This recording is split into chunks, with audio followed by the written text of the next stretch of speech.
মা কবিতা খুব ভালোবাসতেন এবং অবশ্যই রবীন্দ্রনাথের কবিতাই বিশেষভাবে ভালোবাসতেন।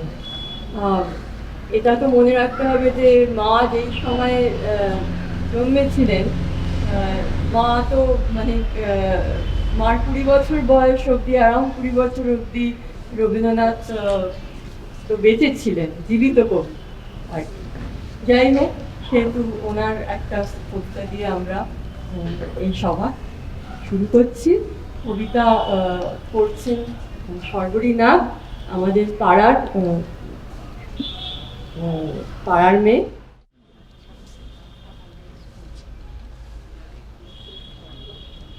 অমিতা মাসির স্মরণসভায় এসে আমার শ্রদ্ধার্ঘ্য নিবেদন করছি কবিগুরুর শেষের কবিতা থেকে কিছুটা অংশ পাঠ করে। বিদায়। কালের যাত্রার ধ্বনি শুনিতে কি পাও, তারি রথ নিত্য উঠাও, জাগাইছে অন্তরিক্ষে হৃদয় স্পন্দন, চক্রে পিষ্ট আধারের বক্ষ ফাটা তারার ক্রন্দন। ওগো বন্ধু, সেই ধাবমান কাল জড়ায় ধরিল মোরে, ফেলি তার জাল, তুলে নিল দ্রুত রথে। দুঃসাহসী ভ্রমণের পথে তোমা হতে বহু দূরে, মনে হয় অজস্র মৃত্যুরে পার হয়ে আসিলাম আজি নবপ্রভাতের শিখর চূড়ায়। রথের চঞ্চল বেগ হাওয়ায় উড়ায় আমার পুরনো নাম, ফিরিবার পথ নাহি। দূর হতে যদি দেখো চাহি, পারিবে না চিনিতে আমায়। হে বন্ধু, বিদায়। কোনদিন কর্মহীন পূর্ণ অবকাশে, বসন্ত বাতাসে, অতীতের তীর হতে যে রাত্রে বহিবে দীর্ঘশ্বাস, ঝরা বকুলের কান্না, দেখিবে আকাশ। সেই ক্ষণে খুঁজে দেখো, কিছু মোর পিছে রহিল, সে তোমার প্রাণের প্রান্তে। বিস্তৃত প্রদোষে হয়তো দিবে সে জ্যোতি, হয়তো ধরিবে কভু নামহারা স্বপ্নের মূরতি। তবু সে তো স্বপ্ন নয়, সবচেয়ে সত্য মোর সেই মৃত্যুঞ্জয়। সে আমার প্রেম, তারে আমি রাখিয়া এলেম। অপরিবর্তন অর্থ তোমার উদ্দেশ্যে, পরিবর্তনের স্রোতে আমি যাই ভেসে কালেরও যাত্রায়। হে বন্ধু, বিদায়। তোমার হয়নি কোনো ক্ষতি, মর্তের মৃত্তিকামর, তাই দিয়ে অমৃত মূরতি যদি সৃষ্টি করে থাকো, তাহারই আরতি হোক তব সন্ধ্যা বেলা। পূজার সে খেলা ব্যাঘাত পাবে না মোর প্রত্যহের ম্লান স্পর্শ লেগে। তৃষার্ত আবেগ বেগে ভ্রষ্ট নাহি হবে তার কোনো ফুল নৈবেদ্যের থালে। তোমার মানস ভোজে সযত্নে সাজালে যে ভাব রসের পাত্র, বাণীর তৃষায় তার সাথে দিব না মিশায়। যেমন ধুলির ধন, যেমন চক্ষের জলে ভিজে, আজও তুমি নিজে হয়তো বা করিবে রচন মোর স্মৃতিটুকু দিয়ে, স্বপ্নাবিষ্ট তোমার বচন। ভার তার না রহিবে, না রহিবে দায়। হে বন্ধু, বিদায়। তোমারে যা দিয়েছিল তার পেয়েছ নিঃশেষ অধিকার। হেথা মোর তিলে তিলে দান, করুণ মুহূর্তগুলি গণ্ডূষ ভরিয়া করে পান। হৃদয় অঞ্জলি হতে মম। ওগো, তুমি নিরুপম, হে ঐশ্বর্যবান। তোমারে যা দিয়েছিল সে তোমারই দান। গ্রহণ করিছ যত, ঋণী তত করেছ আমায়। হে বন্ধু, বিদায়।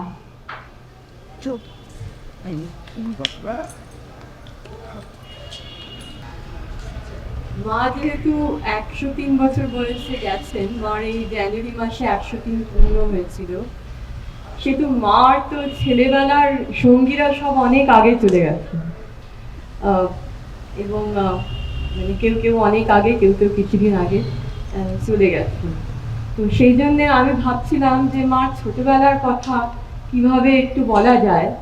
তো এখন মার যখন মানে 90-এর দশকে পড়লো, হ্যাঁ, মানে শেষের দিকে তখন আমার হঠাৎ মনে হয়েছিল যে মাকে একটু জিজ্ঞেস করি তোমার ছেলেবেলাটা কিরকম ছিল, আমাকে একটু বলো। তো কিছুদিন আর কি মা আমাকে বর্ণনা করে দিয়েছিল এবং সেইটা আমি ডিকটেশন লিখে নিয়েছিলাম। এটা মার যখন 100 বছর বয়সে যখন কিছু অনুষ্ঠান হয়েছিল, তার একটা অনুষ্ঠানে আমি পড়েছিলাম।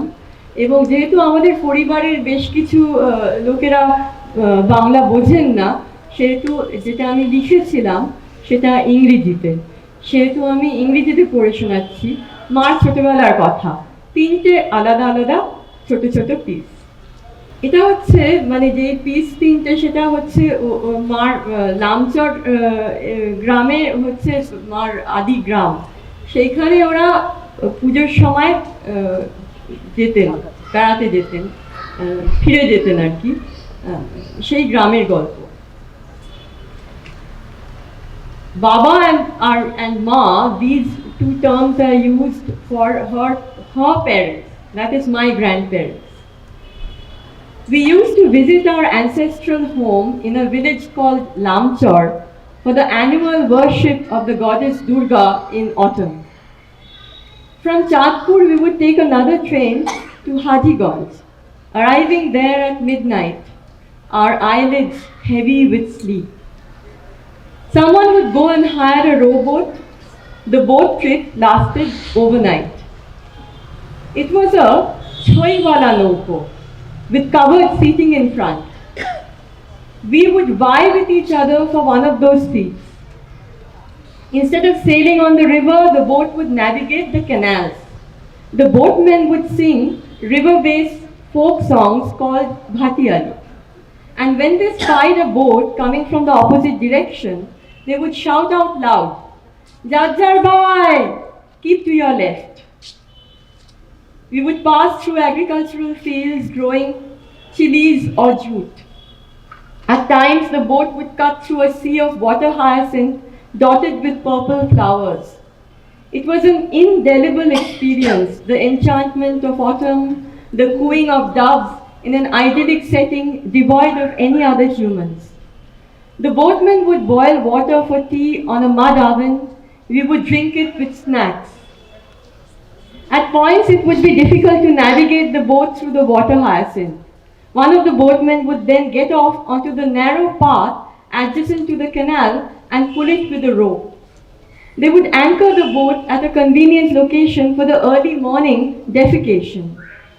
Through the dark and deserted landscape, one would spot the solitary light of a hurricane lantern.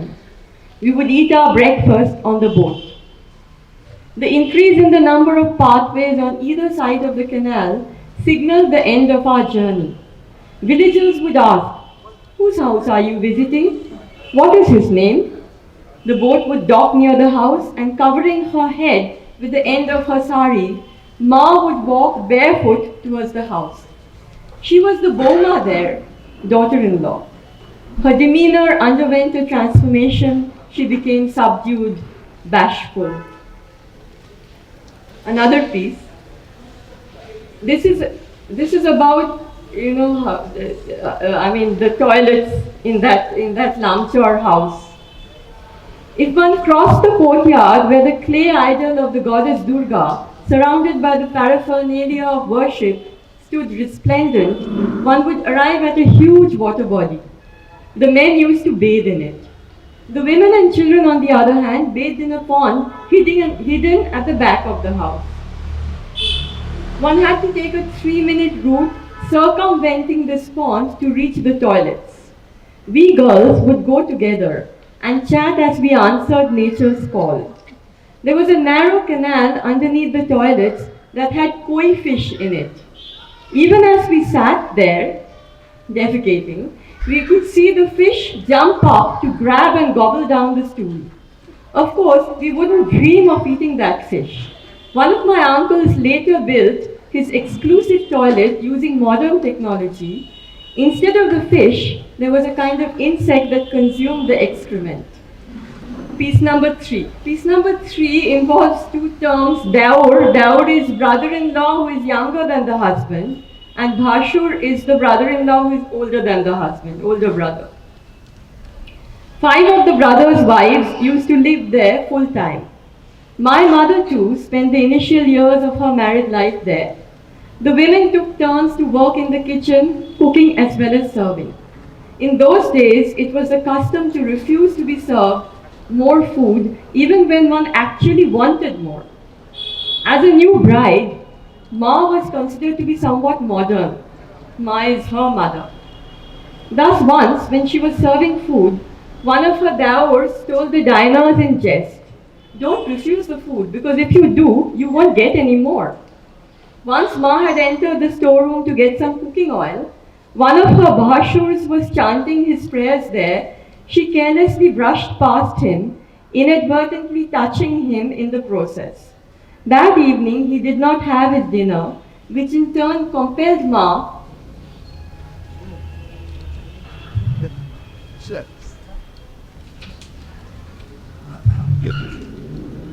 to forego hers. Shejo Jethima, the wife of another Bhashur, helped to dispense with many of these rules that applied to women, including the one that prevented menstruating women from going about their normal activities. The women of the house, under the leadership of Shejo Jethima, would sometimes stage minor revolts against traditional customs. Once, when they were being repeatedly supplied wet firewood and their protests were being ignored, the women, under the leadership of Shejo Jethima, served flattened rice, that is chire, and grated coconut instead of cooked food. Although the men declared that they liked the change, the courtyard was full of dry firewood the day after. Boromamu, that is my mother's brother, Shubhi Chaudhuri, will be the next speaker. My mother, they were 6 brothers and sisters. One of the sisters died very young of typhoid, and then there were 5, and 3 sisters and 2 brothers. So after the 3 sisters, the 2 brothers. So Boromamu and Chotomamu were a lot younger than my mother. So I would invite Dr. Shubhi Chaudhuri to speak. নমস্কার জানাই।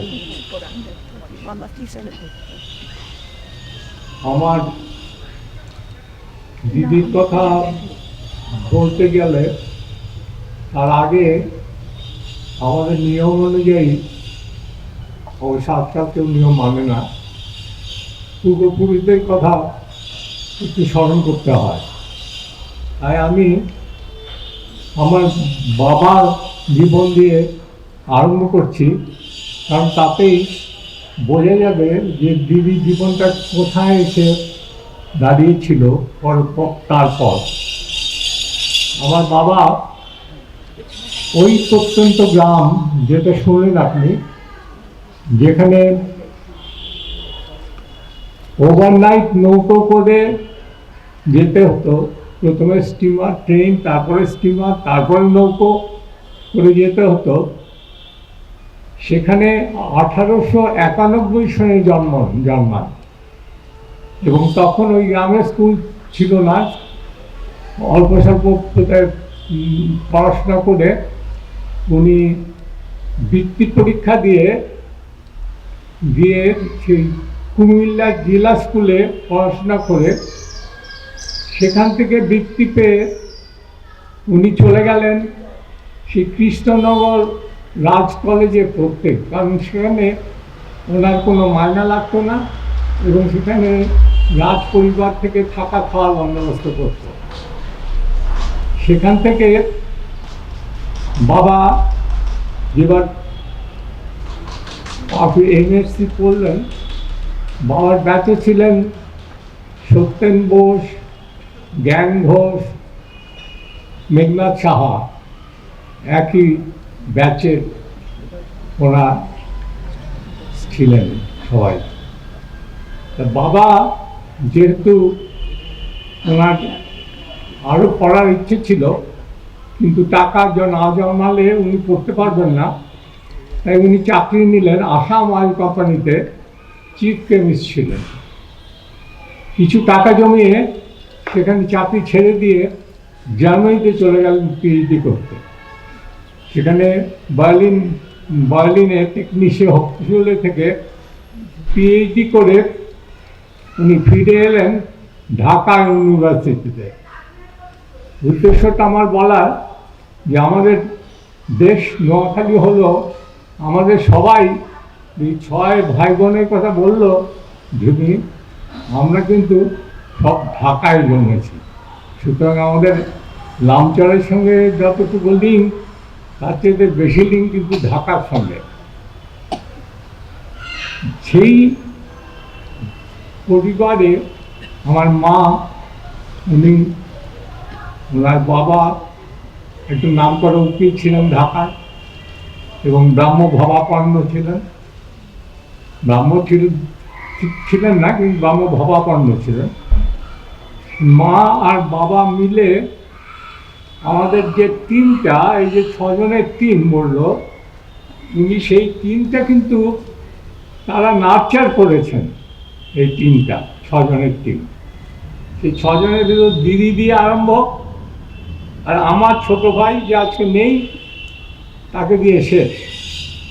কিন্তু সেই সঙ্গে সেই 6 জনের টিমের সঙ্গে কিন্তু আরও 4 জন যুক্ত হয়ে গেলেন।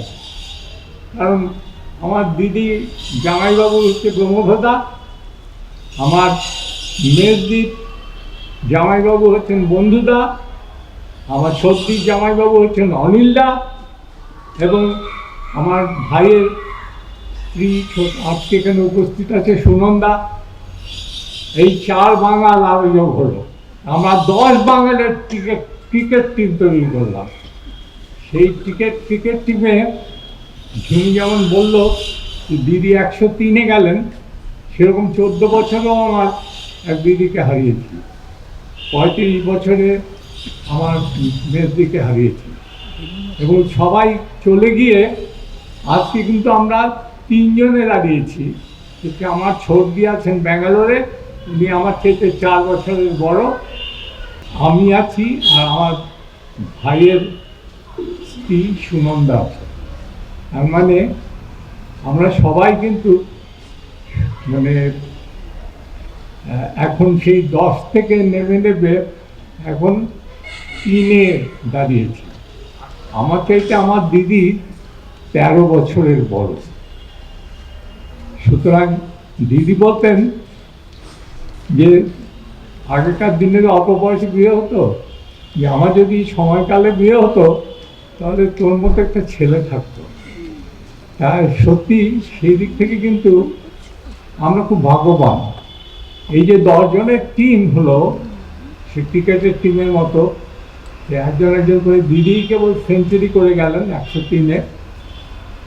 আর এই যে টিমটা, আমি মনে করি সেই টিমের ক্যাপ্টেন ছিলেন আমার দিদি। সেটা সমগ্রতা থাকলে আজকে স্বীকার করতেন কিনা জানি না, কিন্তু আমরা সবাই মেনে নিয়েছিলাম দিদি হচ্ছেন আমাদের ক্রিকেট টিমের ক্যাপ্টেন।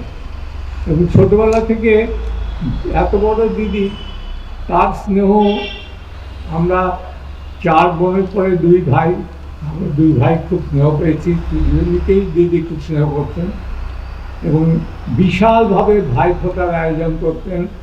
এবং সেই ভাইফোঁটার সঙ্গে বলতেন যে শুধু ভাইফোঁটা হবে কেন, বোনফোঁটা হবে। সুতরাং ভাইফোঁটা বোনফোঁটা সব একসঙ্গে করে এই বাড়িতে বিশেষভাবে বড় খাওয়া দাওয়া হতো। সেই ছোটোবেলা একবার মনে আছে আমার, যে দিদি তখন 23 বছর বয়সে ইকোনমিক্স পাস করে, ইকোনমিক্স অনার্সে MA করে সেই দিদি লেডিস ভবনে চাকরি নিলেন কলকাতায়। তখন আমার একবার দিদি বললেন যে চল আমার সঙ্গে কলকাতা। সে আমার কি উৎসাহ, কিন্তু যেদিন যাবো সেদিন পাড়ার সবার কাছে বিদায় নিতে সাইকেল চড়ে, তখন সাইকেলের মাঝখানে হাতলামি করে সাইকেল চালাতাম, অল্প বয়স 9 বছর বলে।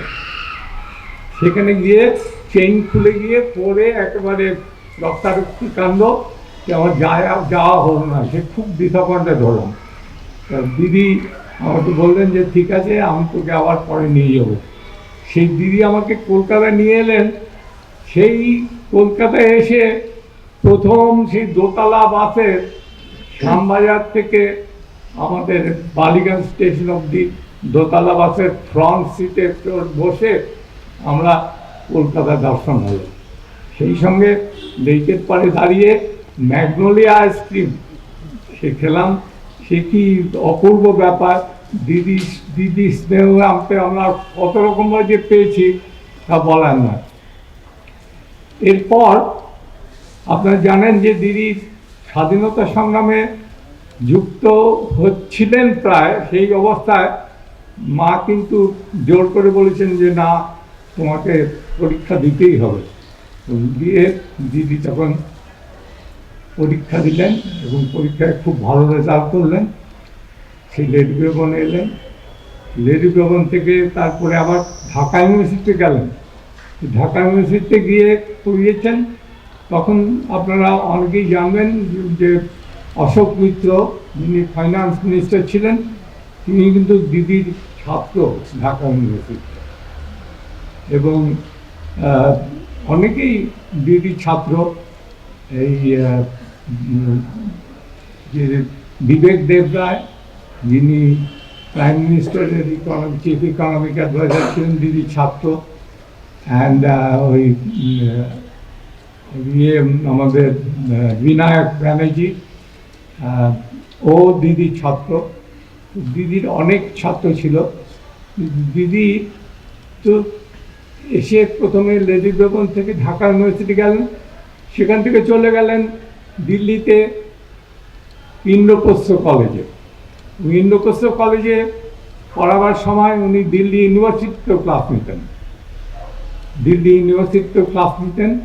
এবং সেখান থেকে ফিরে এলেন লেডি ভবনের হেড অফ দ্য ডিপার্টমেন্ট হয়ে, এবং অনেকদিন ছিলেন।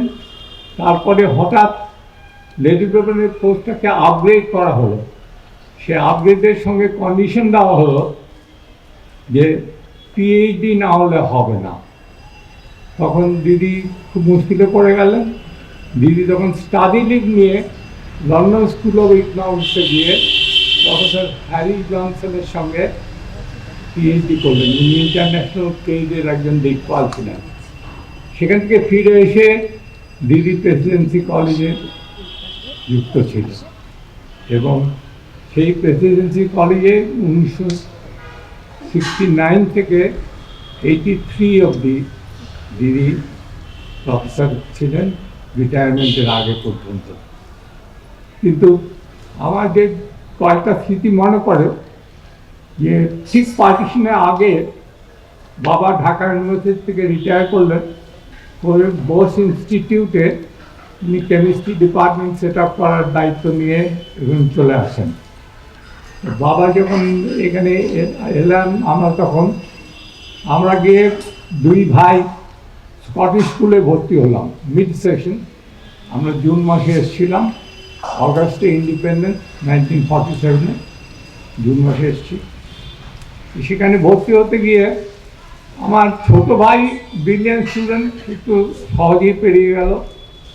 আমাকে প্রশ্ন করলেন, আচ্ছা, একটা গাছে যদি 10টা পাখি বসে থাকে, তার দুটোকে গুলি করে মারলে কটা থাকে? আমি প্রম্পটি সাদাসিধে উত্তর দিয়ে দিলাম 8।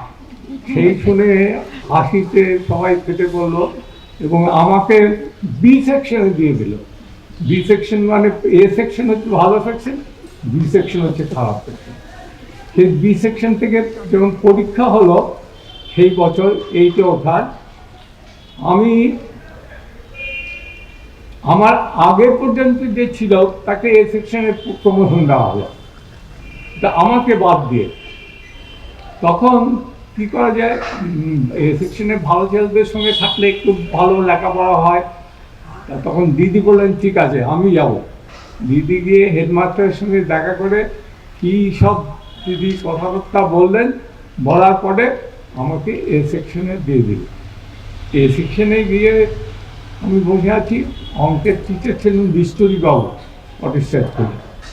বিষ্টরীবাবু বললেন, তোমাদের ভেতর একজন আছে যে যার দিদি এসে তদবির করে তোমাকে এই এই সেকশন কে সে দাঁড়াও, আমি তো চোরের মতো উঠে দাঁড়ালাম।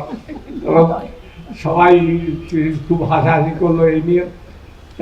এই এই যে ব্রেক থ্রু আমার জীবনে, এটা কিন্তু আমার কাছে অনেকখানি। এই ব্রেক থ্রুটা না হলে আমি যদি বি সেকশনে পড়ে থাকতাম তাহলে হয়তো আমি আর জীবনে দাঁড়াতেই পারতাম না। আমার কাছে দিদি কতখানি সেটা আপনারা হয়তো বুঝতে পারছেন। যে ক্যাপ্টেন অফ দি টিম, যে সত্যিকারের ক্যাপ্টেন ছিলেন। দিদির সঙ্গে আমার যোগসূত্রটা অত্যন্ত গভীর ছিল এবং দিদির সঙ্গে নানা ব্যাপারে আমি অনেক দিন অনেক রকম কথা হয়েছে।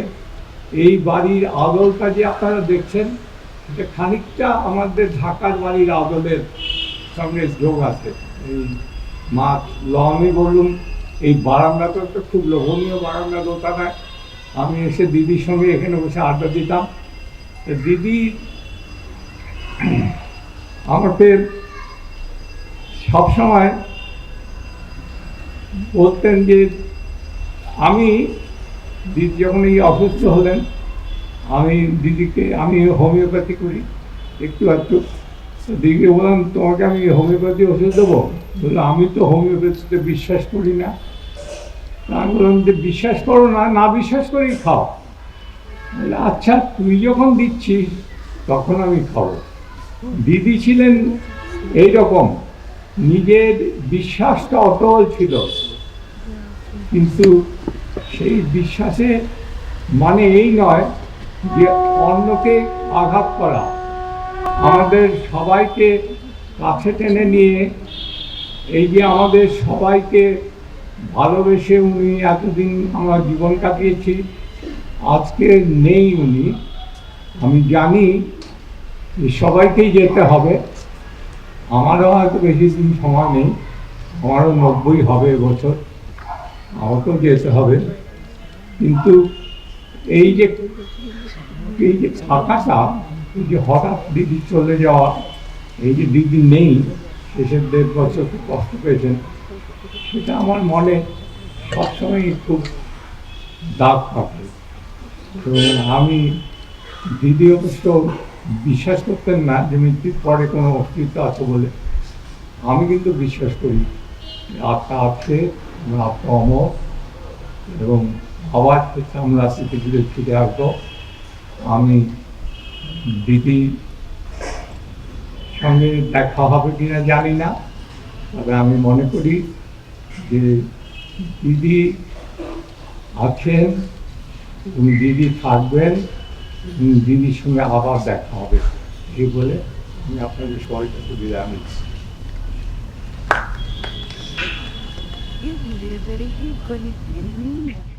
আসলে আমার মা যা ছিলেন সেটা বুঝতে হলে আমার দিদিমাকে চেনার প্রয়োজন। দিদিমার কথা এখানে বলছি না, কিন্তু মানে আমার দিদিমা মাকে অনেকভাবে আর কি ইনফ্লুয়েন্স করেছিলেন মার জীবন। যেরকম দিদিমা মাকে প্রচণ্ড গুরুত্ব দিতেন পড়াশোনা ব্যাপারে, যে মা খালি পড়াশোনা করবে, বাড়ির কোনো কিছু, এমনকি মশারি টাঙানো, আমার ছোটো মাসি বারবার কমপ্লেন করে এটা নিয়ে যে মশারি আমাদের টাঙাতে হতো, দিদি টাঙাবে না, দিদি পড়াশোনা করবে। যাই হোক, এরপরে একটা গান, পাপিয়া গান, আমার পাপিয়া আমাদের পাড়ার মেয়ে, এবং আমার মার ওর গান খুব পছন্দ ছিল। ওকে বলেছি একটা গান করতে, পাপিয়া। অমিতা মাসির বাড়িতে এর আগের বার যখন এসেছিলাম, ওনার 100 বছর পূর্ণ হওয়ার পরে আমরা কয়েকজন, আমি তার মধ্যে একজন সৌভাগ্যবতী, এসেছিলাম ওপরের ওই বারান্দাটাতে।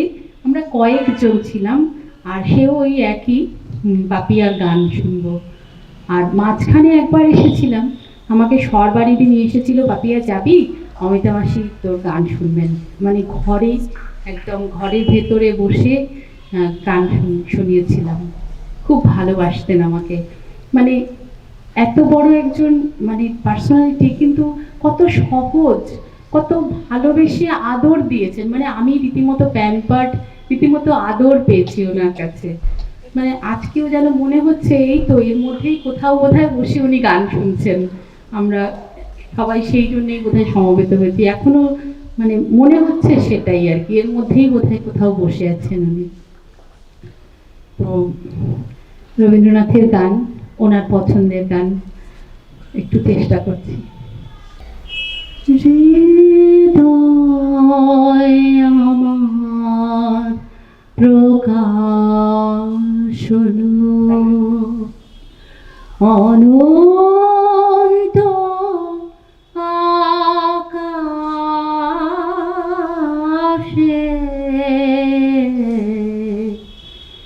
হৃদয় আমার প্রকাশ হলো বেদন মাসি উঠল বেদে বাতাসে বাতাসে,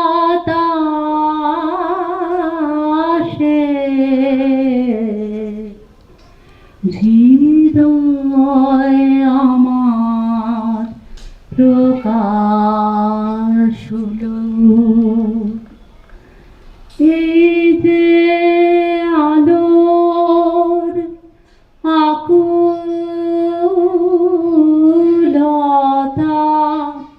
এ তো জানি আমার কথা, এই যে আলোর আকুলতা,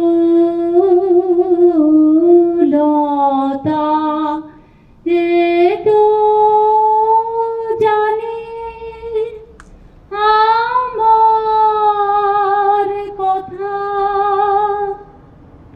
ফিরে এসে আমার প্রাণে আমার উদাসে, হৃদয় আমার প্রকাশ হলো বাইরে তুমি নানান বেশে ফেরো নানা ছলে, জানি নাকি আমার মালা দিয়েছি কার গলে, আজকে দেখি পরার মাঝে তোমার গলায় সব মালা যে, আজকে দেখি পরার মাঝে তোমার গলায় সব মালা যে, সব নিঃশেষ ধরা দিলে গভীর সর্বনাশে, হৃদয় আমার প্রকাশ হলো অনন্ত আকাশে, হৃদয় আমার প্রকাশ হলো।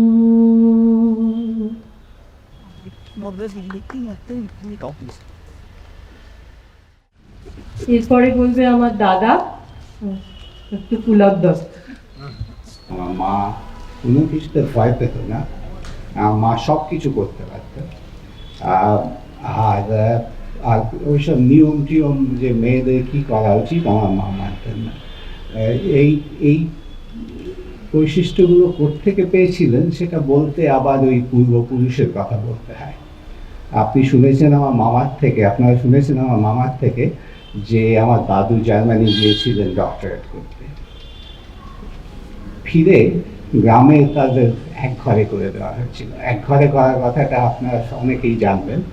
আমার দাদু কোনো পাত্তা দেননি, সেটা তিনি মানেননি যে এই প্রায়শ্চিত্ত করতে হবে ইত্যাদি কিছু মানেননি, এবং শেষ পর্যন্ত মানে কোনো একটা অজুহাতে সেই নিয়ম তুলে দিল।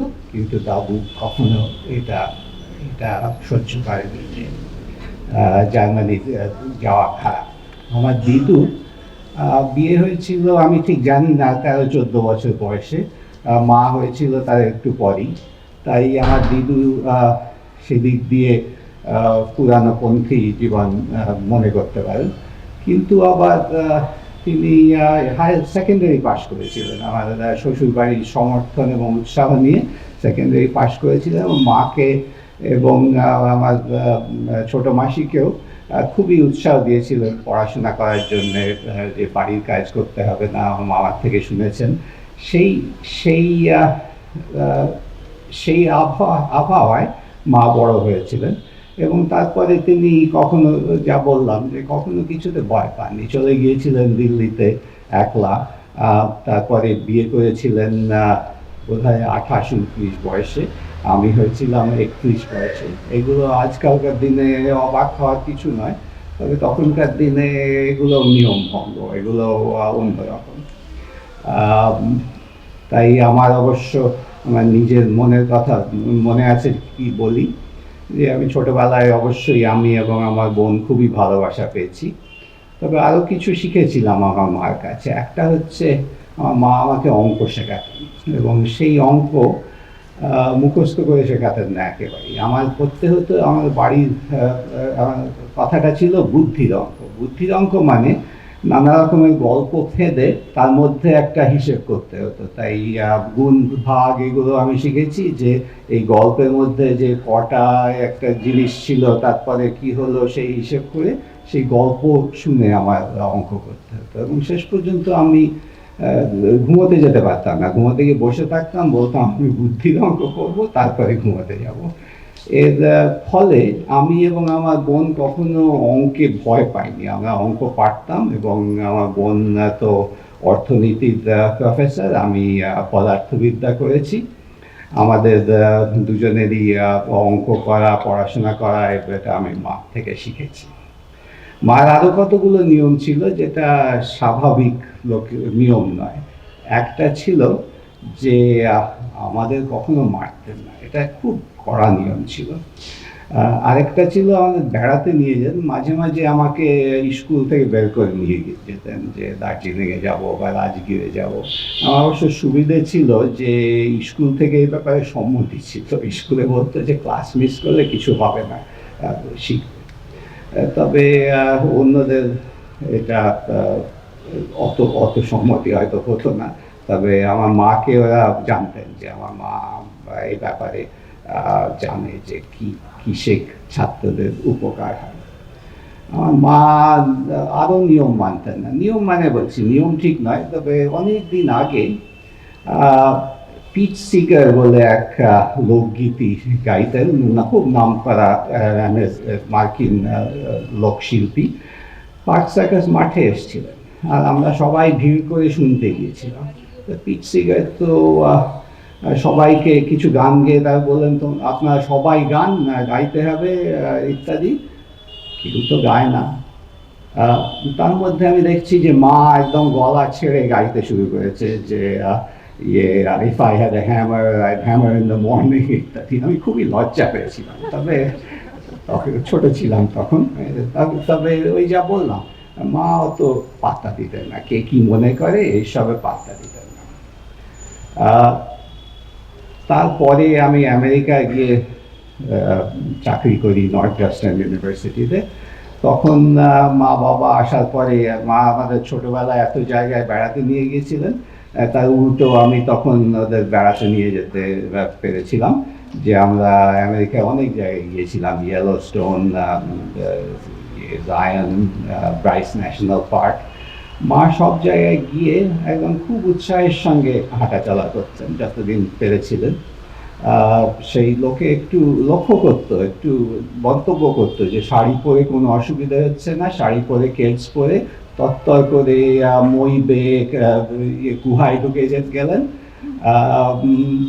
কোনো এর ব্যাপারে কোনো ইয়ে নেই, অনেক হাঁটতে পারতেন, হাঁটতে উৎসাহ ছিল, খুব পারতেন। আমার মাকে আমার স্ত্রী জিন শ্যাড দেখে বলেছিল, your mother is very beautiful. আমার তো সেটা কখনো মনে হয়নি, নিজের মাকে তো কেউ দেখে না, তবে সত্যি আমি পরে দেখে বুঝলাম যে এটা কথাটা সত্যি। আমার মার এই গত 1 মাস আগের ছবিতেও খুব উজ্জ্বলতা ফুটে পড়েছে। অথচ মা ছিলেন রং ফর্সা ছিল না। আমাদের দেশে কিছুটা তো নিয়ম আছে যে ফর্সা হলে লোকে সুন্দর বলে। মা কখনো ওইসব নিয়ে পাত্তা দেননি, আমার মাও কখনো পাত্তা দেননি। তারপরে আমি আমেরিকা থেকে এসে দেখেছি যে শুধু মা যে আমাকে ভালোবাসতেন তা নয়, আমার মাকে অনেকেই ভক্তি করে, ভালোবাসে, এবং মা তাদের ভালোবাসেন। ছাত্র, সহকর্মী, আত্মীয় স্বজনের অনেকেই, আমার মামা বললেন যে মা ছিল টিমের ক্যাপ্টেন, এবং সেটা সবাই জানতো এবং এখানে আসতো, এবং মা যে মানে আমাদের বাড়ির মানে সেন্টার অফ দ্য ফ্যামিলি সেটা জানা ছিল। 100 বছর বয়সের সময়, জন্মদিনের সময় একটা জুম কল হয়েছিল, তাতে অনেকে এসেছিল। সেই ক্ষমতাটা আমি পাইনি, এই অঙ্ক করার ক্ষমতাটা হয়তো পেয়েছি মার থেকে শিখে, তবে সবাইকে ভালোবাসা এবং ভালোবাসা পাওয়া এটা হয়তো শেখানো যায় না। একটা গল্প বলে শেষ করি। আমেরিকায় মার্গারেট মিড বলে এক অ্যানথ্রোপোলজিস্ট ছিলেন, খুবই নাম করা, মার মতোই যে মানে একসময় মেয়েরা যা করে না সেটা মার্গারেট মিড করতেন। তার সম্বন্ধে একটা গল্প আছে যে শেষ জীবনে তার নার্স বলেছিল যে সবারই তো যেতে হয়, তাতে মার্গারেট মিড একটু চটে গিয়েছিলেন, বলছিলেন আমি তো মার্গারেট মিড, মানে আমি তো সবাই নই। মা অবশ্য সে কথা কখনোই বলেননি, ইনফ্যাক্ট গত কয়েক বছরে যেতেই চেয়েছিলেন। তবে আমার মনে হতো যে মার তো কোনো নিয়ম খাটে না, তো এই নিয়মও হয়তো খাটবে না, এবং মা চালিয়ে দিয়েছিলেন 100 বছর, 101 বছর পর্যন্ত ভালো ছিলেন। গত 2 বছর একটু কষ্ট গেছে, তবে শেষ পর্যন্ত নার্সের কথাই ঠিক, সবারই তো যেতে হয়।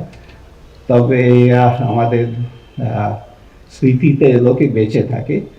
আমার মাঝে মাঝে রাস্তায় ঘাটে দেখি আজকাল মহিলারা স্কুটার আর মোটর সাইকেল চালিয়ে ঘুরে বেড়াচ্ছে, সহজে সচ্ছলে ঘুরে বেড়াচ্ছে। 10-15 বছর বয়সেও বিশেষ দেখতাম না।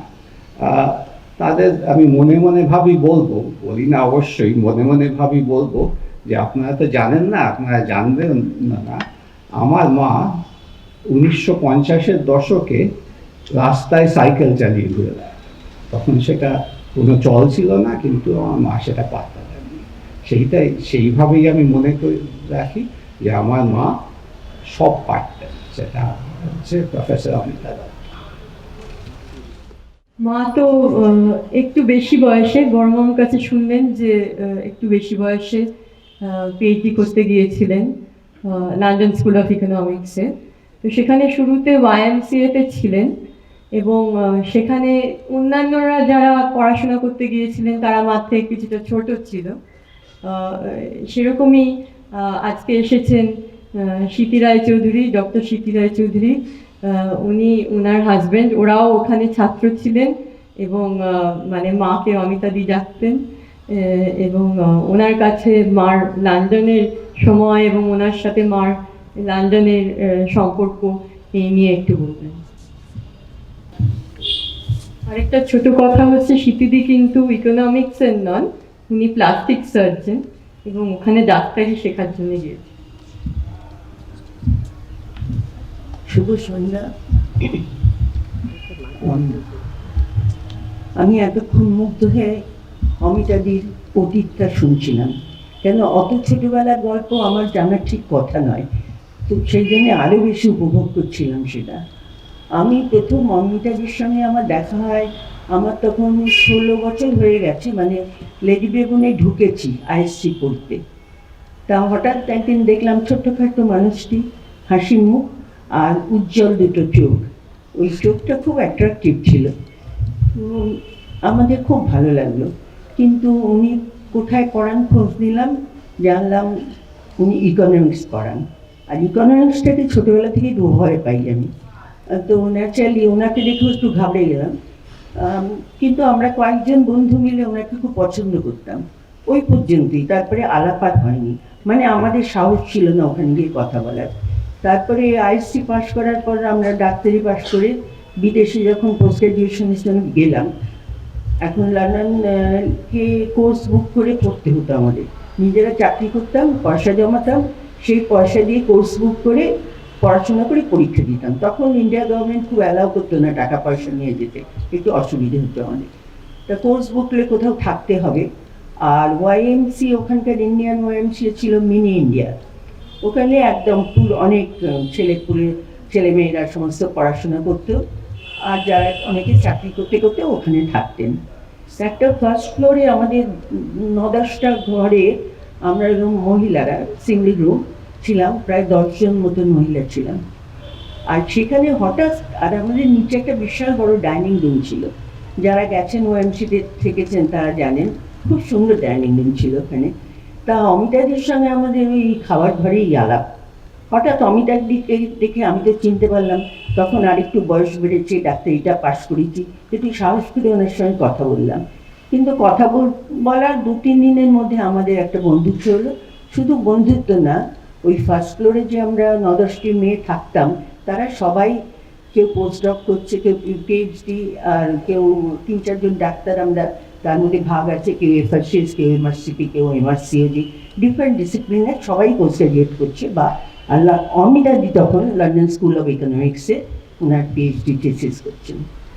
অমিতার 2টো জিনিস ছিল, এক ছিল লম্বা লম্বা খাতায় সারাক্ষণ অঙ্ক করতেন, আর অঙ্ক কষা দেখি আমরা একটুখানি, যারা মানে অঙ্ক করি না, একটু ঘাবড়ে যেতাম।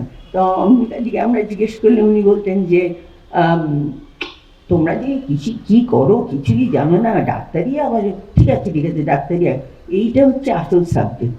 তা আমরা ভয়ে ভয়ে সামনে বলতাম, হ্যাঁ অমিতাদি আসল সাবজেক্ট, আমাদেরগুলো কিচ্ছু না, এইসব বলে মজা হতো আর কি অমিতাদিকা। আস্তে আস্তে দেখলাম যে অমিতাদি অধ্যাপিকা বলে আমরা কখনো অমিতাদি দিদি ছিলেন, আমাদের লোকাল গার্জেন ছিলেন ওখানে। আর নানা রকম ডিসিপ্লিনে একটি মেয়ে, কাশ্মীরি মেয়ে, বারাট লক ছিল ওখানে, সে অমিতাদির পেছনে সারাক্ষণ। ওই সময় বোধহয় আপনাদের এক ভাই ভাটনগর অ্যাওয়ার্ডি হলেন দিল্লি থেকে, আমার যতদিন মনে আছে। তো ওই খবর আমাদের ওখানে উনি বললেন, পৌঁছলেন।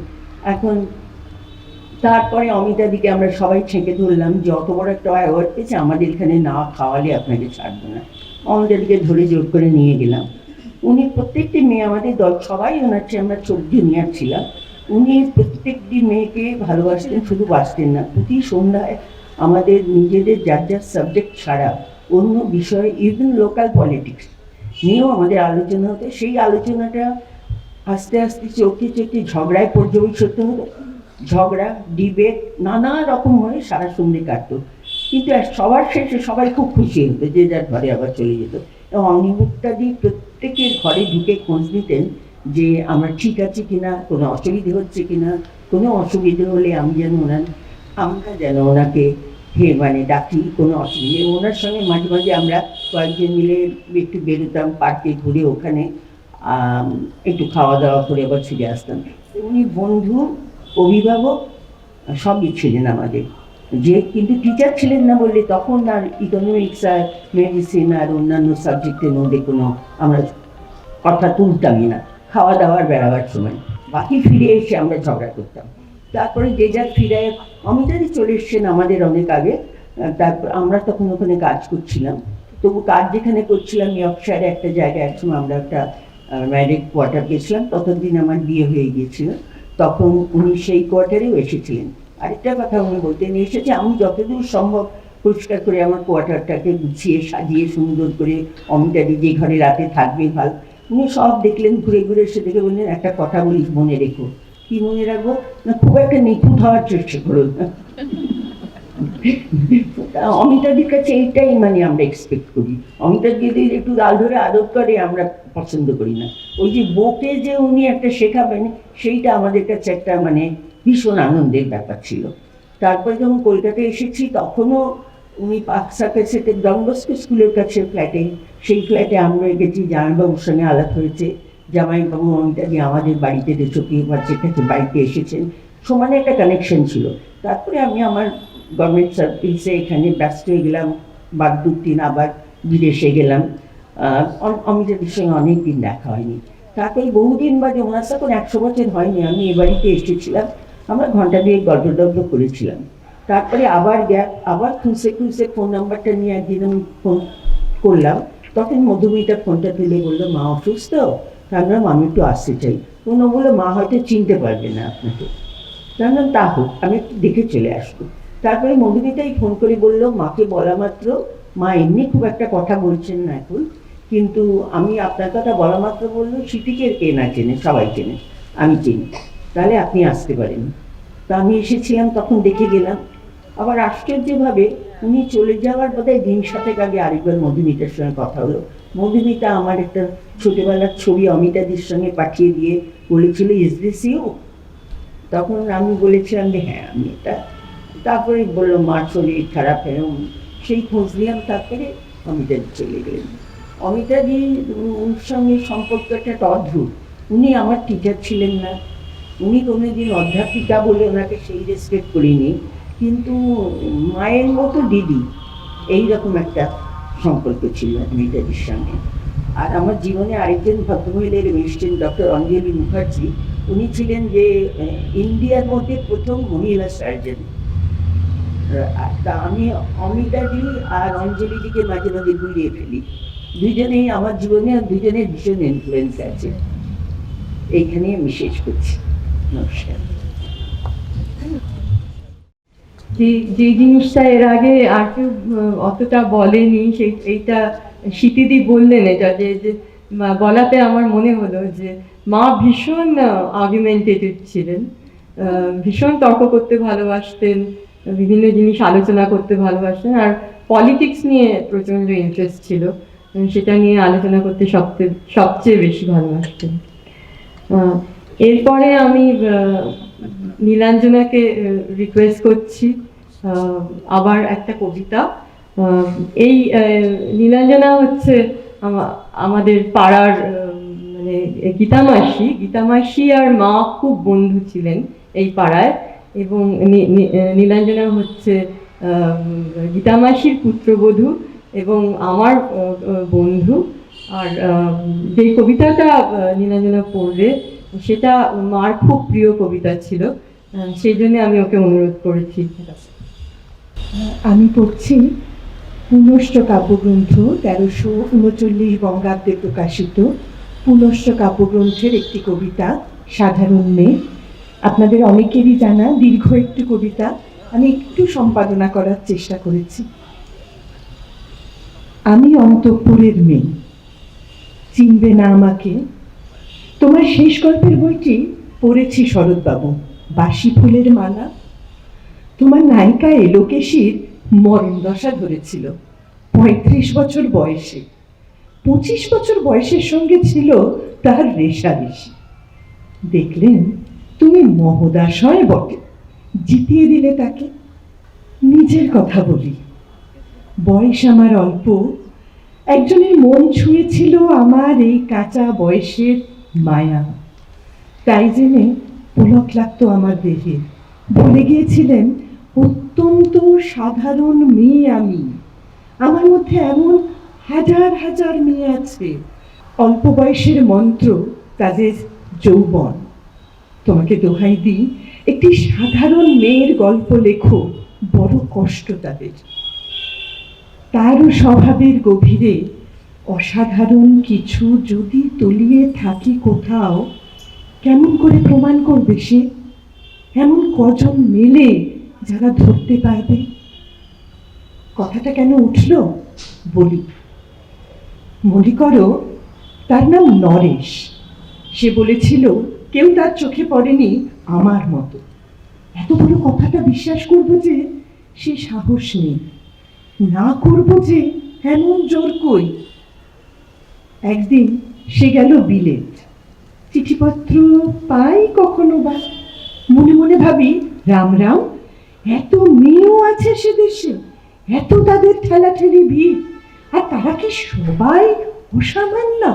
এত বুদ্ধি, এত উজ্জ্বলতা, আর তারা সবাই কি আবিষ্কার করেছে এক নরেশ সেনকে, স্বদেশে যার পরিচয় ছিল চাপা? গ্যালোমেলের চিঠিতে লিখেছে লিজির সঙ্গে গিয়েছিল সমুদ্রে নাইতে। বাঙালি কবির কবিতা, কলাইন দুয়েছে তুলে, সেই যেখানে উর্বশী উঠছে সমুদ্র থেকে। তারপরে বালির পরে বসলো পাশাপাশি, সামনে দুলছে নীল সমুদ্রের ঢেউ, আকাশে ছড়ানো নির্মল সূর্যালোক। লিজি তাকে খুব আস্তে আস্তে বললে, এই সেদিন তুমি এসেছ, দুদিন পরে যাবে চলে। ঝিনুকের দুটি খোলা, মাঝখানটুকু ভরা থাক একটি নিরেট অশ্রুবিন্দু দিয়ে, দুর্লভ, মূল্যহীন। কথা বলবার কি অসামান্য ভঙ্গি! সেই সঙ্গে নরেশ লিখেছে, কথাগুলো যদি বানানো হয় দোষ কি, কিন্তু চমৎকার। হিরে বসানো সোনার ফুল কি সত্য, তবু কি সত্য নয়? বুঝতেই পারছো, একটা তুলনার সংকেত ওর চিঠিতে অদৃশ্য কাঁটার মতো আমার বুকের কাছে বিধিয়ে দিয়ে জানায়, আমি অত্যন্ত সাধারণ মেয়ে। মূল্যবানের পুরো মূল্য চুকিয়ে দিই এমন ধন নেই আমার হাতে। ওগো, না হয় নাই হলো, না হয় ঋণী রইলেন চিরজীবন। পায় করি তোমার, একটা গল্প লেখো তুমি শরৎবাবু, নিতান্ত সাধারণ মেয়ের গল্প, যে দুর্ভাগিনীকে দূরের থেকে পাল্লা দিতে হয় অন্তত ৫-৭ জন অসামান্যার সঙ্গে, অর্থাৎ সপ্তরথিনীর মাস। বুঝে নিয়েছি আমার কপাল ভেঙেছে, হার হয়েছে আমার। কিন্তু তুমি যার কথা লিখবে তাকে জিতিয়ে দিও আমার হয়ে। পড়তে পড়তে বুক যেন ফুলে ওঠে, ফুলচন্দন পড়ুক তোমার কলমের মুখে।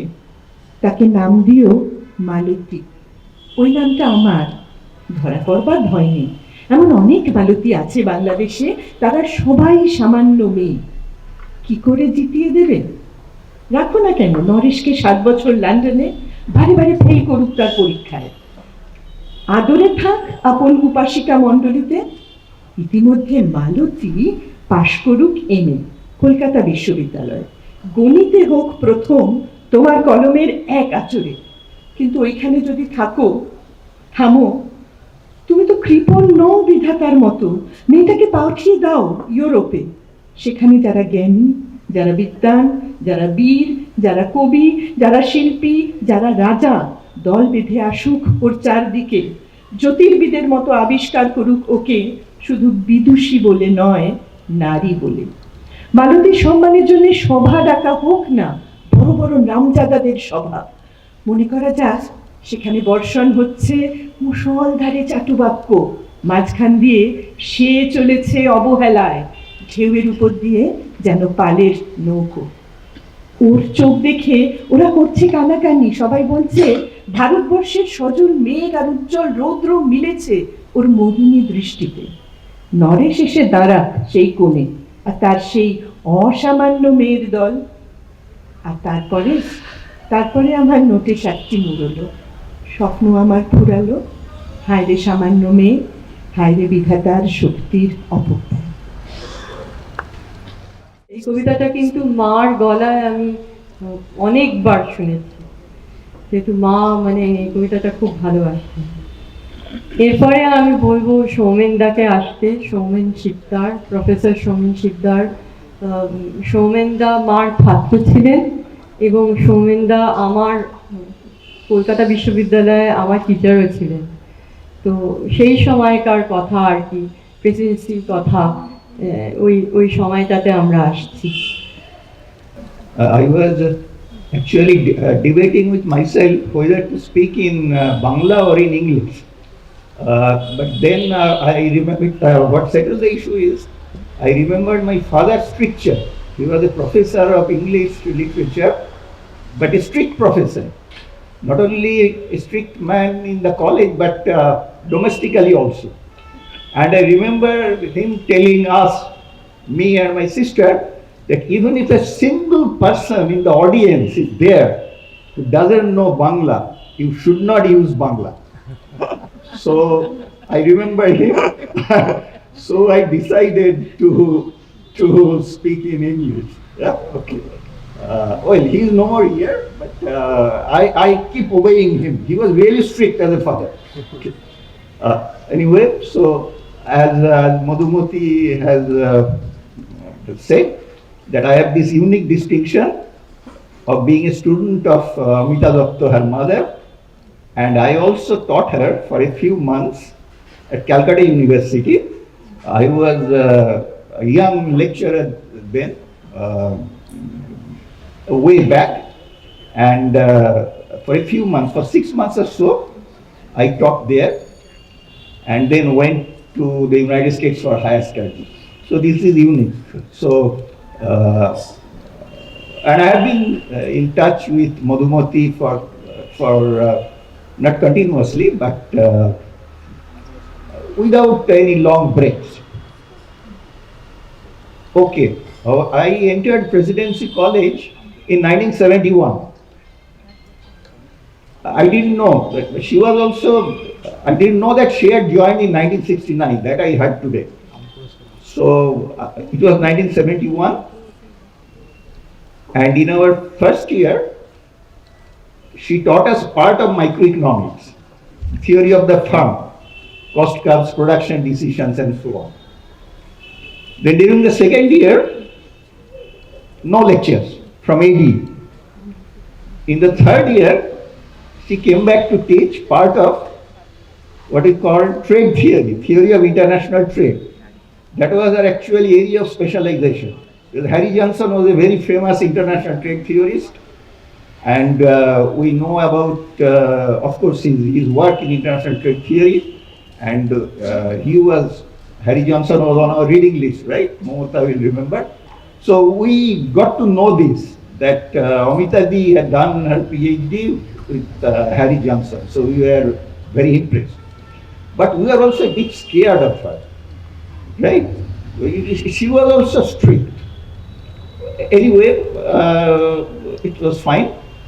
But I interacted a bit more with her than my classmates. I had this habit that if I could not understand something, I tried to understand, and then if I still failed, I would approach the professor directly. And I remember I was stuck at a rather naughty point. It was the theory of tariffs or trade restrictions. And I went to her room, gathering up courage, and told her my problem. She was very enthusiastic. Oh, there is another connection, indirect connection. My father was also in West Bengal Education Service. And when I was a student at Presidency, for the last year, for the final year, my father was also there in the English department. And he used to drop by the economics department from the main building. So the professors there in the economics department knew my father. So they knew that I am Biren Babu's son. So anyway, that probably gave me a bit of courage to approach her also. Anyway, what I remember is she explained the difficulty, but somehow I still it was not completely clear to me. So I actually went back to her with the same problem. But anyway, she very patiently explained that same point concept, and actually asked me to read one paper or couple of papers by Harry Johnson very carefully, because it was a problem in this optimum tariff and optimum trade restriction. Anyway, so after that, we lost touch. But then, the next time I met her physically was actually, I think, Professor Deepak Banerjee's condolence meeting. After Professor Deepak Banerjee's demise, a condolence meeting is organized in the Department of Economics. It was attended by lots of professors and, of course, students and teachers. There, I saw AD once again. And some of my batchmates were also there. So after the event, we went up to her and met her. That we were in your class, 71, 74 batch. So, and she was happy. Well, after that, no physical interaction. Then, this was the centenary event organized by the Department of Economics Presidency University by then. Presidency University Department of Economics organized a special seminar in her honor in her centenary year. It was online. We all attended. Actually, students from all over the country and some from outside the country also attended that. And what was remarkable, nobody would believe, my wife was standing next to me. She wouldn't believe that she was 100. She wouldn't believe. No, she can't be more than 80, she said. You check clearly, you check with her daughter. She can't be 100. Can't be more than 80. But this was remarkable. She sat there, she listened to the talks almost continuously, except some few moments of rest. After the talks, she interacted with the students, right? And her brain was absolutely clear. At the age of 100, following all those talks and coming up with pertinent comments, absolutely unbelievable. So that was the centenary, right? And she ate well. After our talks were over, she spoke for about 10 minutes in English. Absolutely fluent, flawless English, coming from a 100-year-old lady. And she quoted 6 lines from Tagore's famous poem, Shamola Bipulaye Dharar Pane Cheye Dekhi Ami Mugdha Nayane, Samosto Prane Keno Ye Ke Jane Bheshe Ashe Rakhi Jal. And 5 more lines, she quoted that. My wife was standing next to me, just awestruck. Anyway, so after that, Madhumati informed me from time to time about her current state. And then this news came. And of course, everybody has to go, even Margaret had to go. So she had to go. But she is, by any standards, any definition, a most remarkable lady. No question about that. Okay? So I end with this. So, of course, I think most of you know that I was also her student in Presidency College, and those were very difficult years because my batch was reasonably naughty, and I used to mix with the naughtier ones. So, I used to get into a lot of trouble with my mother for all these reasons. Anyway, but another thing is that I used to enjoy her classes, and she did know that I used to enjoy her classes. She was definitely my favorite teacher. So that was my association with Presidency College. My association ended with undergraduate, but Momota, who was my batchmate at Presidency, her association with Presidency, of course, extends far beyond. She became a faculty there in the economics department, and then later she became principal of Presidency College.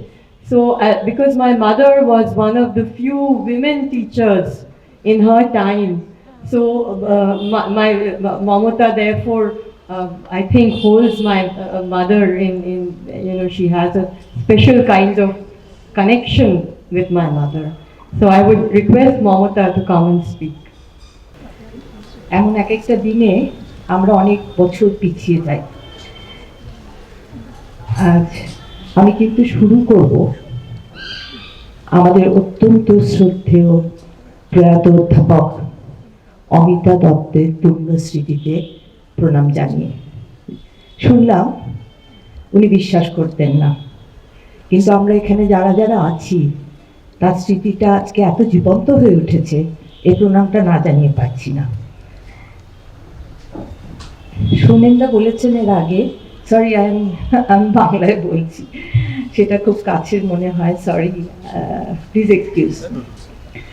সোমেনদা কলেজের কথা বলেছেন, আর মধুমতি যেই দিকটা খুলল, আমি সেইভাবেই ওনাকে সত্যি অনেকবার ভেবেছি ওনার কথা, কিন্তু যেরকম হয় আমার এইটা একটা খুব অক্ষমতা হয়েছে, অনেক বেশি আসা উচিত ছিল ওনার কাছে, অনেক পরামর্শ হয়তো পেতাম, যেটা খুব দরকার ছিল। প্রথমে কলেজে যখন আমরা আসি, অবশ্যই অমিতা দি একাই অধ্যাপিকা ছিলেন অর্থনীতি বিভাগে, ইংরেজি বিভাগে কাজল দি ছিলেন। তবে অমিতা দি পূর্ণ অধ্যাপক ছিলেন, প্রফেসরের পোস্টে ছিলেন, সেটা অত্যন্ত গর্বের ছিল ওই সময়টায় বিশেষ করে। এবং ছাত্রছাত্রীরা, আমরা তখন ছাত্রীর সংখ্যা আমাদের বিষয়ে অন্তত কম ছিল, এখানে ইন্দ্রাণীও আছেন, আমাদের বন্ধু, একই সাথে পড়েছি। আস্তে আস্তে আমরা যখন পড়িয়েছি ছাত্রীর সংখ্যা অনেকটা বেড়ে গিয়েছিল, সমান সমান হয়ে তো ছিলই। শুধু একটা জিনিস একই রকম ছিল, অমিতা দি একা অধ্যাপিকা ছিলেন ওই বিভাগে দীর্ঘদিন। এবং তাকে আমি মফস্বলের স্কুল থেকে পড়ে এসেছিলাম, তাকে দেখে আমার মনে পড়ছে অধ্যাপক চৌধুরী যেভাবে বললেন দিদির কথা, captain of the family, captain of the team. তাকে দেখে আমারও বিস্ময় বোধ হয়েছিল, যদিও আমার মা অনেকটা ছোট ওনার চেয়ে এবং এখনো জীবিত, কিন্তু আমরা যে পরিমণ্ডলে বড় হয়েছিলাম সেখানে সবাই অধ্যাপক ছিলেন। আমার বাবা রামকৃষ্ণ মিশন বিদ্যা মন্দিরে রসায়নের অধ্যাপক ছিলেন, তার কাছে শুনেছি বেশি অধ্যাপক মিহির চৌধুরীর কথা ইত্যাদি, কিন্তু অমিতাদির কথা আমি বাবাকে শোনাতাম। সেই সময় আমাদের ওখানে যারা ছিলেন তাদের স্ত্রীরা মূলত হোম মেকার বলি আমরা যা পাই। অমিতাদিকে দেখে ওইখানে আমার একটা অদ্ভুত মনে হয়েছিল, যেটা আমি মাকে গিয়ে গল্প করতাম, খুব গল্প করতাম। মা জানো, এরকম অত্যন্ত তীক্ষ্ণধী একজন অধ্যাপিকা আছেন, তিনি একা আছেন ওই বিভাগে, তিনি আমাদের ক্লাস নেন এবং সেই ক্লাস আমরা খুব মনোযোগ দিয়ে শুনি, কারণ অর্থনীতির একটা জরুরি জায়গা, তাই তো, খুব জরুরি জায়গা মাইক্রো ইকোনমিক্সের ক্লাস উনি শুরু করেছিলেন, যেটা ছেলেমেয়েরা ওই প্রথম দিকে অনার্স পড়তে খুব ভালোবাসে, তাদের আগ্রহটা সহজে আসে এবং ভীষণ অ্যানালিটিক্যাল, ম্যাথামেটিক্যাল। অমিতাদি খুব স্বচ্ছন্দে সেটা পড়াতেন এবং কনফিডেন্টলি পড়াতেন। মধুমতি যেটা বললো, আমরা মেয়েরা, সোমেনদা এখানে আছেন, ভীষণ গর্ববোধ করতাম, কিন্তু বাক্য স্ফূর্তি হয়তো তখন হতো না, যে বলি হ্যাঁ উনি আছেন, এইসব নিয়ে আর কি আমাদের খুব জোর উনি আছেন, এগুলো আমরা করতে পারতাম না। অমিতাদির সম্বন্ধে আরো গভীরভাবে আমি ভেবেছিলাম, ও ঠিক বলেছে, যখন প্রেসিডেন্সি কলেজে আমি যোগদান করেছিলাম প্রথমে বিভাগের অধ্যাপক হিসেবে, তখন নানান কিছুর সাথে, তখন পরিবেশ অনেক পাল্টে গেছে, আরো অনেক না হোক মুষ্টিমেয় হলেও বিভিন্ন বিভাগে মহিলা অধ্যাপকরা এসছেন। কেউ কেউ হয়তো প্রত্যেকটা এক একটা বিভাগে এক একজন, বড় জোর দুজন, সেটা বেশিরভাগ মেন বিল্ডিংয়ে যেগুলি আমরা বলি হিউম্যানিটিস, সেখানে দুজন করেও মহিলা অধ্যাপক ছিলেন। ওখানে যখন আমি জয়েন করলাম, আমার প্রথমেই ওনার কথাটা মনে হয়েছিল, একদম মনে হয়েছিল, দুটো কারণে। উনি এত খোলামেলা মনের মানুষ ছিলেন, কিন্তু পরিবেশ বিভিন্ন জায়গায় এমনই ছিল, এখনকার মতো শিক্ষকরা প্রেসিডেন্সি কলেজের অর্থনীতি একটু আলাদা, নানান সেমিনার হতো, নানান অর্থনীতিবিদরা আসতেন, সব সময় একটা মতের আদান প্রদান এই সমস্ত ছিল। কিন্তু আমার কেন জানি না মনে হয়েছিল যোগদান করার পর অমিতা দিদি একটু একলা ছিলেন। আমি ঠিক বলতে পারবো না, কারণ অত আলোচনা আমাদের সাথে হয়নি কিন্তু, এবং জিজ্ঞেস করার কোনো রকম সাহস সেই সময় ছিল না, পরবর্তীতেও আমি জিজ্ঞেস করতে পারিনি। একবার দুবার মনে হয়েছিল, সেটা এই অনুভূতি আমি বলবো, জাস্ট একটা অনুভূতি। উনি কি একটু একটা ছিলেন, সোমেনদা বলতে পারবেন, আমি জানি না সেটা। অথচ যখন আমি ওখানকার প্রথম উদ্যোগ করলাম, জানি কাজটা খুব দুরূহ, আমি লেডি ব্রেমন কলেজে বয়সটাও অল্প ছিল, অধ্যক্ষ ছিলাম, আনন্দে ছিলাম, নিরিবিলিতে ছিলাম। কিন্তু ওখানে সরকারি কলেজ যেতে হয়েছিল আমাকে, যা যেতে হয়েছিল, ঠিক আছে, গিয়ে অনেক কিছু দেখা গেল। তখন আমি কয়েকজনকে জিজ্ঞাসা করেছিলাম আমি যাব কি যাব না। তার মধ্যে আমাদের বিভাগীয় প্রধান ছিলেন দীপক ব্যানার্জি, তাকে জিজ্ঞেস করেছিলাম। এখন মনে হয় আমার বোধহয় জিজ্ঞেস করা উচিত ছিল অমিতা দিকে। উনি কি বলতেন আমি জানি না, দীপকবাবু উৎসাহই দিয়েছিলেন, বলেছিলেন কাঁটার মুকুট পড়তে হয়তো পড়ে দেখো না, এরকম একটা কথা বলেছিলেন। তার পরবর্তীতে আমি যাবো না, অমিতাদির কথায় যাব। ওখানে ততদিন পর গিয়েও অন্যান্য বিষয়ে আমি আসছি, পড়ানো, দুটো জিনিস আমি পেলাম। একটা জিনিস আমাকে অত্যন্ত আনন্দ দিয়েছিল, আরেকটা জিনিস কিছুটা বেদনার অনুভব দিয়েছিল। আনন্দ দিয়েছিল, লাইব্রেরি ঘাঁটতে ঘাঁটতে ঘাঁটতে ঘাঁটতে ওনার থিসিসের বইটা পেয়েছিলাম, ছোট্ট একটা চটি বই, মনে পড়ছে, হ্যাঁ, আমি বইটা ইস্যু করে বাড়িতে নিলাম। তখন আমার ওনাকে বলা উচিত ছিল, বলিনি।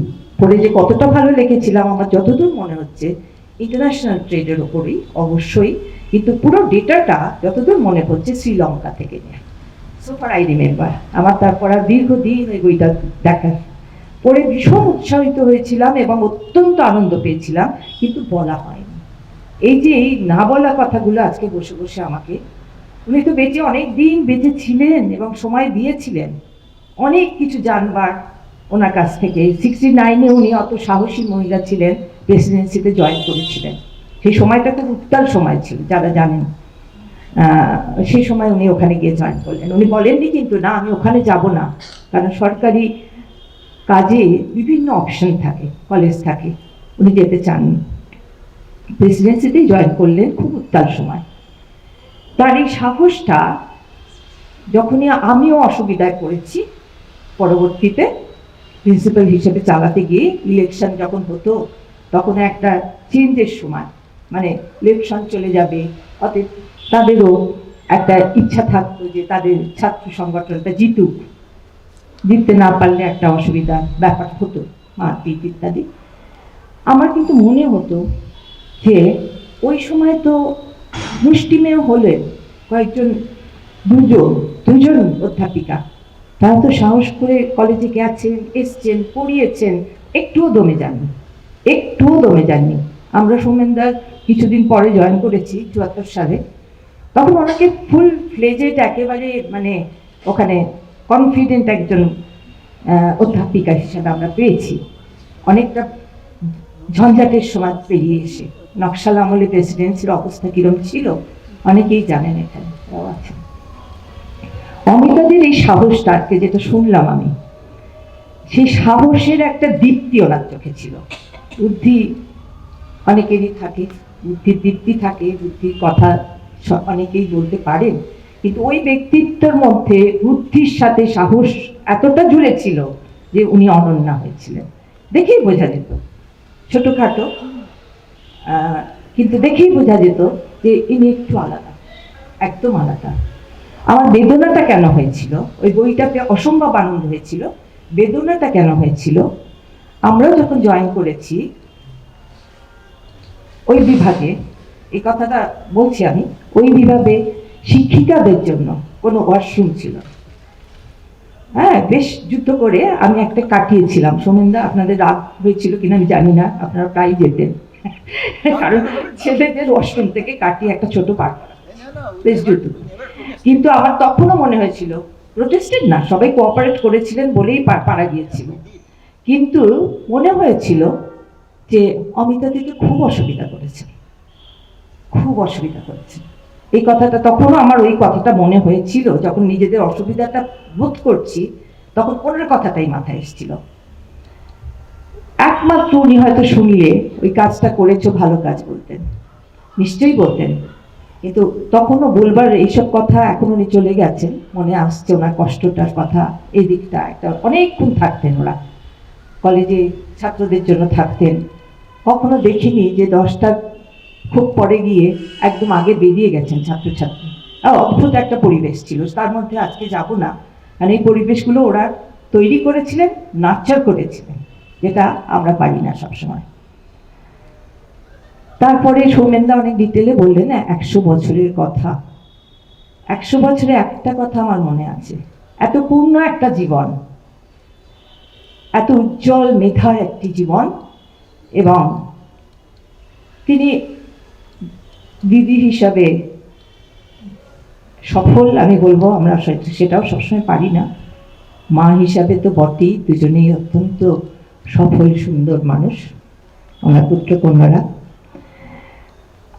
আর তখন উনি বললেন, আমার এটা মনে পড়ছে, 100 বছর হয়েছে, আমার স্মৃতিতে সব কিছু আছে, অসাধারণ বললেন।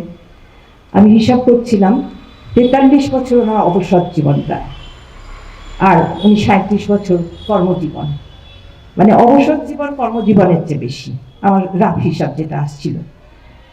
কিন্তু যখন উনি বললেন, ওনার বলা, ছাত্রছাত্রীরা বেশি ছিল বলে কখনোই হতে পারে না, প্রতিটি পড়তে ওই কলেজের স্মৃতি, ছাত্রছাত্রীদের কথা এবং ওনার সহকর্মীদের কথা। এই যে এই জায়গাটা মনটা জুড়ে থাকে, প্রকৃত অধ্যাপক মনটা জুড়ে, সে 10 বছর হোক 20 বছর হোক, আমার অবসর জীবন যতই বড় হোক, কিন্তু ওনার মনে বড় জায়গাটা জুড়ে ছিল ওনার অধ্যাপনার জীবনটা। সেজন্য উনি আমাদের সবার কাছে অত্যন্ত নমস্য।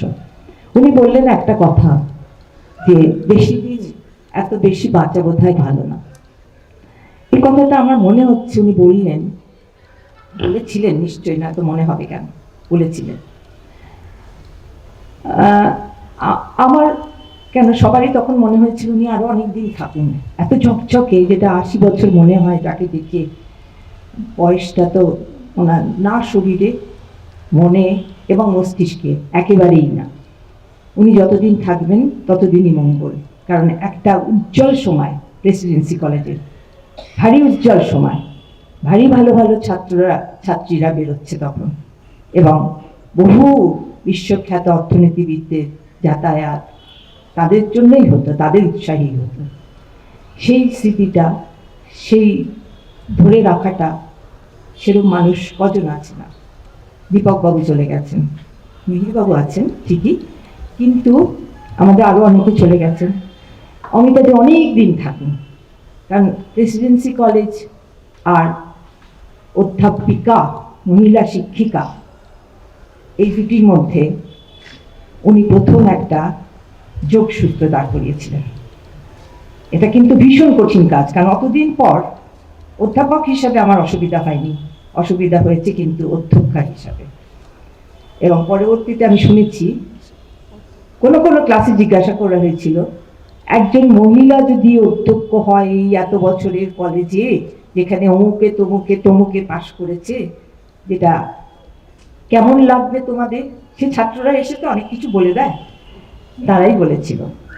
ফলে আমি তখন ওনাদের কথা মনে হয়েছিল যে নতুন একটা পরিবেশ ওনারা তৈরি করেছিলেন, তার পেছনে কি যুদ্ধটা ছিল কেন আলোচনা করিনি, নিশ্চয়ই কিছু ছিল। যুদ্ধ না হোক, ওই পরিবেশের মধ্যে তাদের যতটুকু জায়গা পাবার ছিল, যতটা জায়গা পাবার ছিল, টুকু না, ততটা কি আমরা দিতে পেরেছিলাম সোমেনদা? আমি ঠিক জানি না। আমরা সবাই ওনাকে ভীষণ ভালোবাসতাম, তিনি একজন আইকনিক ফিগার ছিলেন আমাদের কাছে, কিন্তু আরো অনেকটা বোধহয় অনেক আগেই নানানভাবে আমরা ভাবতে পারতাম। এই কথাটা বলবো। আর নিজেদের ভালো মনে হয়, ভাগ্য মনে হয় যে ওনাদের মতো মানুষের সান্নিধ্য পেয়েছি। সান্নিধ্য সবটা করতে পারিনি, সেটুকু আমাদের অক্ষমতা। আর আজকে এই যে কয়েকটা কথা আমি বললাম, ওই দৃষ্টিকোণ থেকেই আমি ওনাকে সবসময় মনে রাখতাম। সেই কয়েকটি কথা বলতে পারলাম, মনে এলেও এর আগে পারিনি, তার জন্য আমি মধুবতীর কাছে সত্যি কৃতজ্ঞ। আমি আবার করে অমিতাদি সম্বন্ধে যা শুনলাম, সেই সোনাকে আমার দেখার সাথে এত সুন্দরভাবে মিলে যাচ্ছে, সবসময় মেলে না। এই যে সোনা, যে জায়গাগুলো আমি জানতাম না, সেই সোনার সাথে ওনাকে আমার যা দেখা, মনে হোক, চোখে ভঙ্গিতে ওনাকে যেটুকুনি প্রকাশ করতে পেরেছি, তাতে হোক, এত সুন্দর মিলে যাও দুটোর মধ্যে সিনক্রোনাইজেশন, সেটা কিন্তু আজকে আমার খুব ভালো লাগলো। খুব সার্থক মনে হচ্ছে আজকে এখানে আসতে পেরে।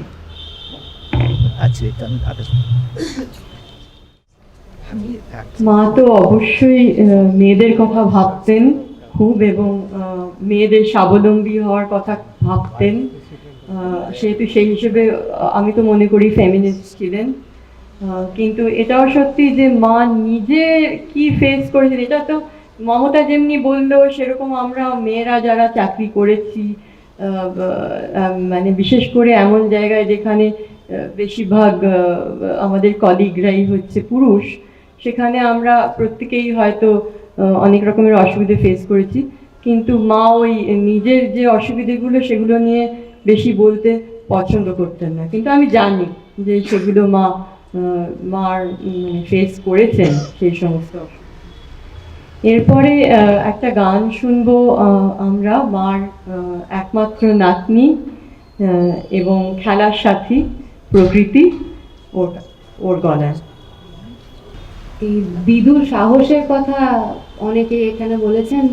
দিদুর ফেমিনিজম কিন্তু ফার্স্ট ওয়েভ ফেমিনিজম ছিল আর কি, যে আমাদেরকে মানে we have to become equal.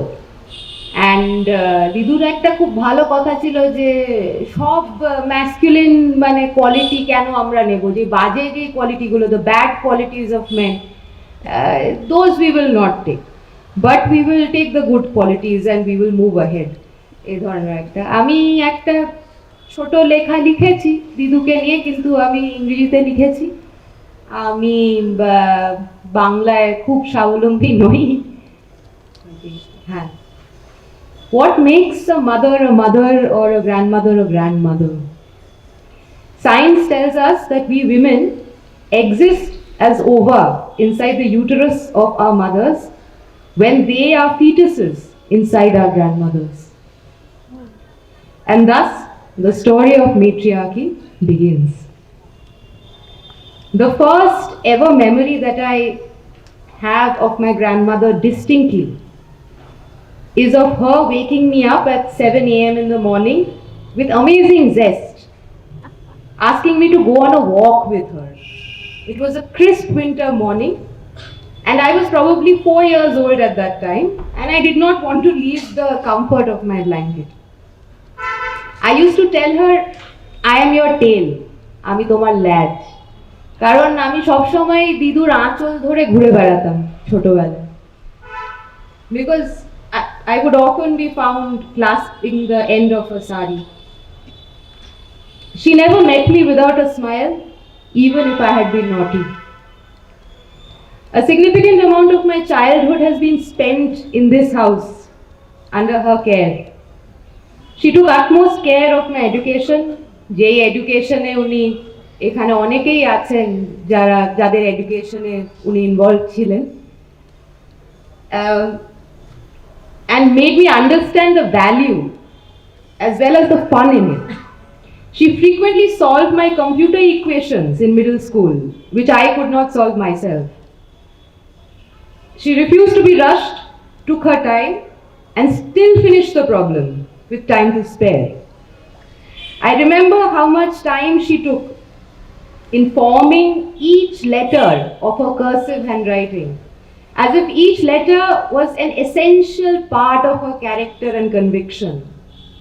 Didu had a strange philosophy about education. When I said that I didn't have a knack for the sciences, she said, interest nile interest develop kore. Mane, you can develop an interest in anything if you have enough interest, which was a strange thing to say. আরেকটা কথা যে সবাই জানে কিন্তু দিদু খুবই আমাকে বারবার বলতো আমাকে ইন্সপায়ার করার জন্য প্রভৃতি যে পারিব না এই কথাটি বলিও না, একবারে না পারিলে কর শতবার. There was almost nothing she did not help me with. No feeling was too big for her. She seldom cried. One of the only times that I've seen her crying was when I had apparently run away from home one evening, but I was actually hiding in one of the sunshades and everybody was looking all over the house but the sunshade. I could climb up that wall and into the sunshade. So yeah, Didu also encouraged me a lot in climbing. বলতো যে এই নারকেল গাছটায় চড়ছিস না কেন, এই মেয়েরা কিছু পারে না, এরকম করে আমাকে মানে চটাতো বেসিক্যালি, এই মেয়েরা কিছু পারে না, একটা ছেলে দরকার হয়, এই জন্য বাড়িতে একটা ছেলে দরকার হয় যে নারকেল গাছে চড়তে পারিস না, এটাও করতে পারিস না, যাই হোক. Yeah, so the whole household looked for me everywhere but the sunshades. I appeared after half an hour looking very glib. She was definitely not amused, but that too was unexpected, her crying, since she readily encouraged me to climb the walls and the trees. She reminisced endlessly and longingly for Dhaka. বলতো বৃষ্টি আর এখানে কি দেখবো, বৃষ্টি তো হয় ঢাকাতে. কি বৃষ্টি হতো ঢাকাতে আমি ঠিক জানি না, কারণ মানে হ্যাঁ হ্যাঁ বড় দাদা যে মানে ঢাকার বৃষ্টি একটা অন্য ধরনের কিছু একটা বৃষ্টি. এবং দিদু একটা অদ্ভুত জিনিস করেছিল which I thought like you know many people have spoken about her and that she did not share her traumas or her hardships, but this was something that she did which I thought was very reminiscent of her trauma of having to leave Dhaka.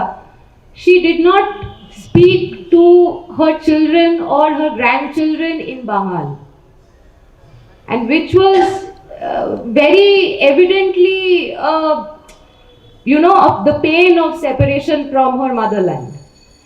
যে আমি বলতাম যে কেন আমার সঙ্গে কেন বাংলা কথা বলো না, তখন দিদু বলতো যে তোরা তো এই দেশে জন্মাইছিস,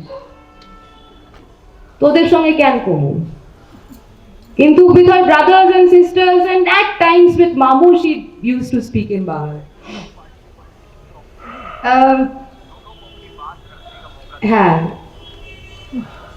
I have heard and many people here have spoken about her accolades, but I don't think many people know that she was a carom champion. Yes, she was a carom champion and she could like almost beat anyone in carom even into her late 80s. So I mean দিদু ছোট দিদু একটা কথা বলতো দিদুকে নিয়ে যে দিদু হয়তো সবকিছুতে হাত দিত না কিন্তু দিদু যেটাতে হাত দিত সেটা ভালো করে করতো. এবং I feel that মানে there is মানে that is where the courage is, that she wasn't afraid of making mistakes. I think women a lot of the time we are very afraid of making mistakes, that like এইটুকু যদি ভুল হয় এটা রেপারকাশন হয়তো আমাদের অনেক বেশি হবে. কাজেই she took her time and she was very kind of staunch about that why should I not get this time. Who is to say that how much time I should get for what I want to do?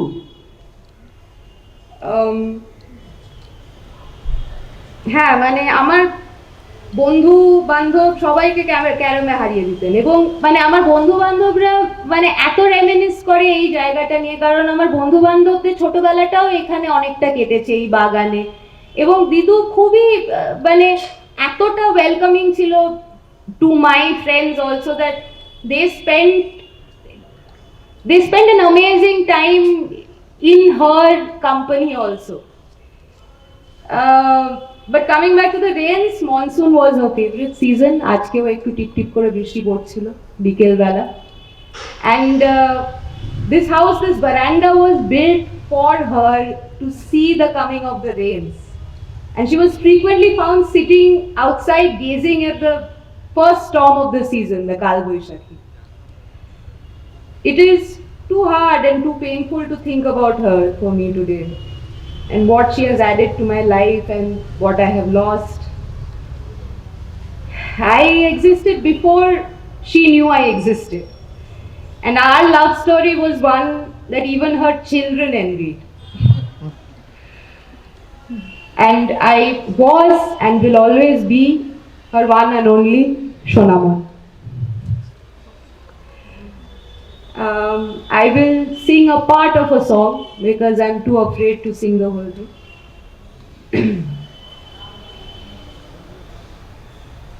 Chiro shakha he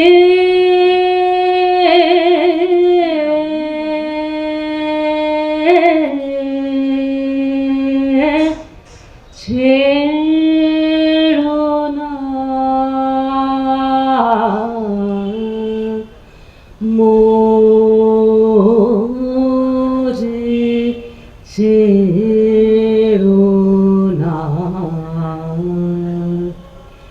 সংসার গহনে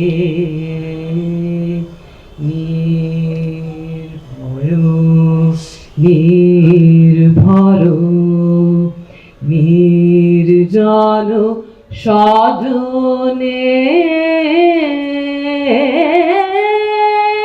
সঙ্গে রহু চির সখা হে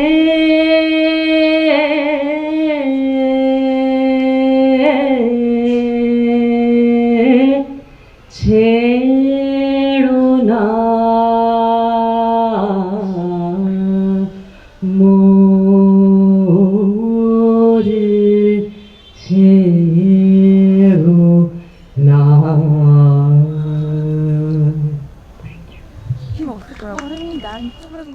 মার মানে চাকরি জীবনে যেরকম মা কাজকর্ম, মার ক্যারিয়ার নিয়েছিলেন, পুরোপুরিভাবে ইনভলভ ছিলেন, সেরকমই মা যখন রিটায়ার করলেন এবং এই পাড়ায় এলেন, তখন মার এখানকার যে মেয়েদের ক্লাব নন্দনা, তাদের সমস্ত কাজকর্মের মধ্যে উনি ভীষণভাবে ইনভলভ ছিলেন। এবার নন্দনায় যাদের সাথে কাজ করেছেন উনি, তাদের অনেকেই চলে গেছেন, তারা মানে মারা অনেক আগে তারা চলে গেছেন, কিন্তু কয়েকজন হয়তো রয়েছেন যারা মার থেকে অনেক ছোট কিন্তু মার সাথে করেছেন কাজ। তার মধ্যে কয়েকজন মানে খুবই সামান্য, দুজন বা কিছু। তার মধ্যে সর্বানিধি ছিলেন একজন। সর্বানিধিকে যখন বললাম একটু বলতে, তখন সর্বানিধি বললেন আমি হসপিটালে আমার নি রিপ্লেসমেন্ট মানে অপারেশন হয়েছে, সেহেতু আমি যেতে পারবো না। উনি তার সত্ত্বেও এই মানে অসুস্থ ইত্যাদি তার মধ্যে উনি লিখেছেন এবং ওনার হাজব্যান্ড অশোক সেনগুপ্ত আজকে আমাদেরকে সর্বানিধির লেখাটা পড়ে শোনাবেন। সর্বাণী এই লেখাটা লিখেছে, ওর গত সপ্তাহে নি রিপ্লেসমেন্ট সার্জারি হয়েছে, এখনো ঘরেই আছে, মানে 4-5 দিন হলো বাড়িতে এসছে। যেহেতু উনি খুব অমিতাদির ঘনিষ্ঠ ছিলেন, উনি কিছু লিখেছেন আর কি, তা আমি সেটা পড়ে শোনাচ্ছি। যার স্মৃতির প্রতি শ্রদ্ধা নিবেদনের জন্য আমরা এখানে সমবেত হয়েছি, তিনি খুব বিরাট মনের মানুষ ছিল এবং বিরাট মাপের মানুষ ছিল। অমিতাদির স্মরণে কিছু কথা বলতে গেলে প্রথমে তার স্বতঃস্ফূর্ত আহ্বানের কথা মনে হয়। এই যে সর্বাণী, এসেছো, এসো এসো, কি সাধারণ কিন্তু অসাধারণ আহ্বান। সবসময় হাসিমুখ, শারীরিক কষ্ট, গ্লানি সব কিছুকে দূরে রেখে মুখে অমলিন হাসি ছিল তার সবসময়। অমিতাদির মতো মানুষের মৃত্যু হয় না। অমিতাদি আমাদের মধ্যে চিরবিরাজ করবে। আমি ক্লাবে জয়েন করার পরেই মায়ের মতন যে কয়জন দিদিদের পেয়েছিলাম তাদের মধ্যে অমিতাদি ছিলেন অন্যতম।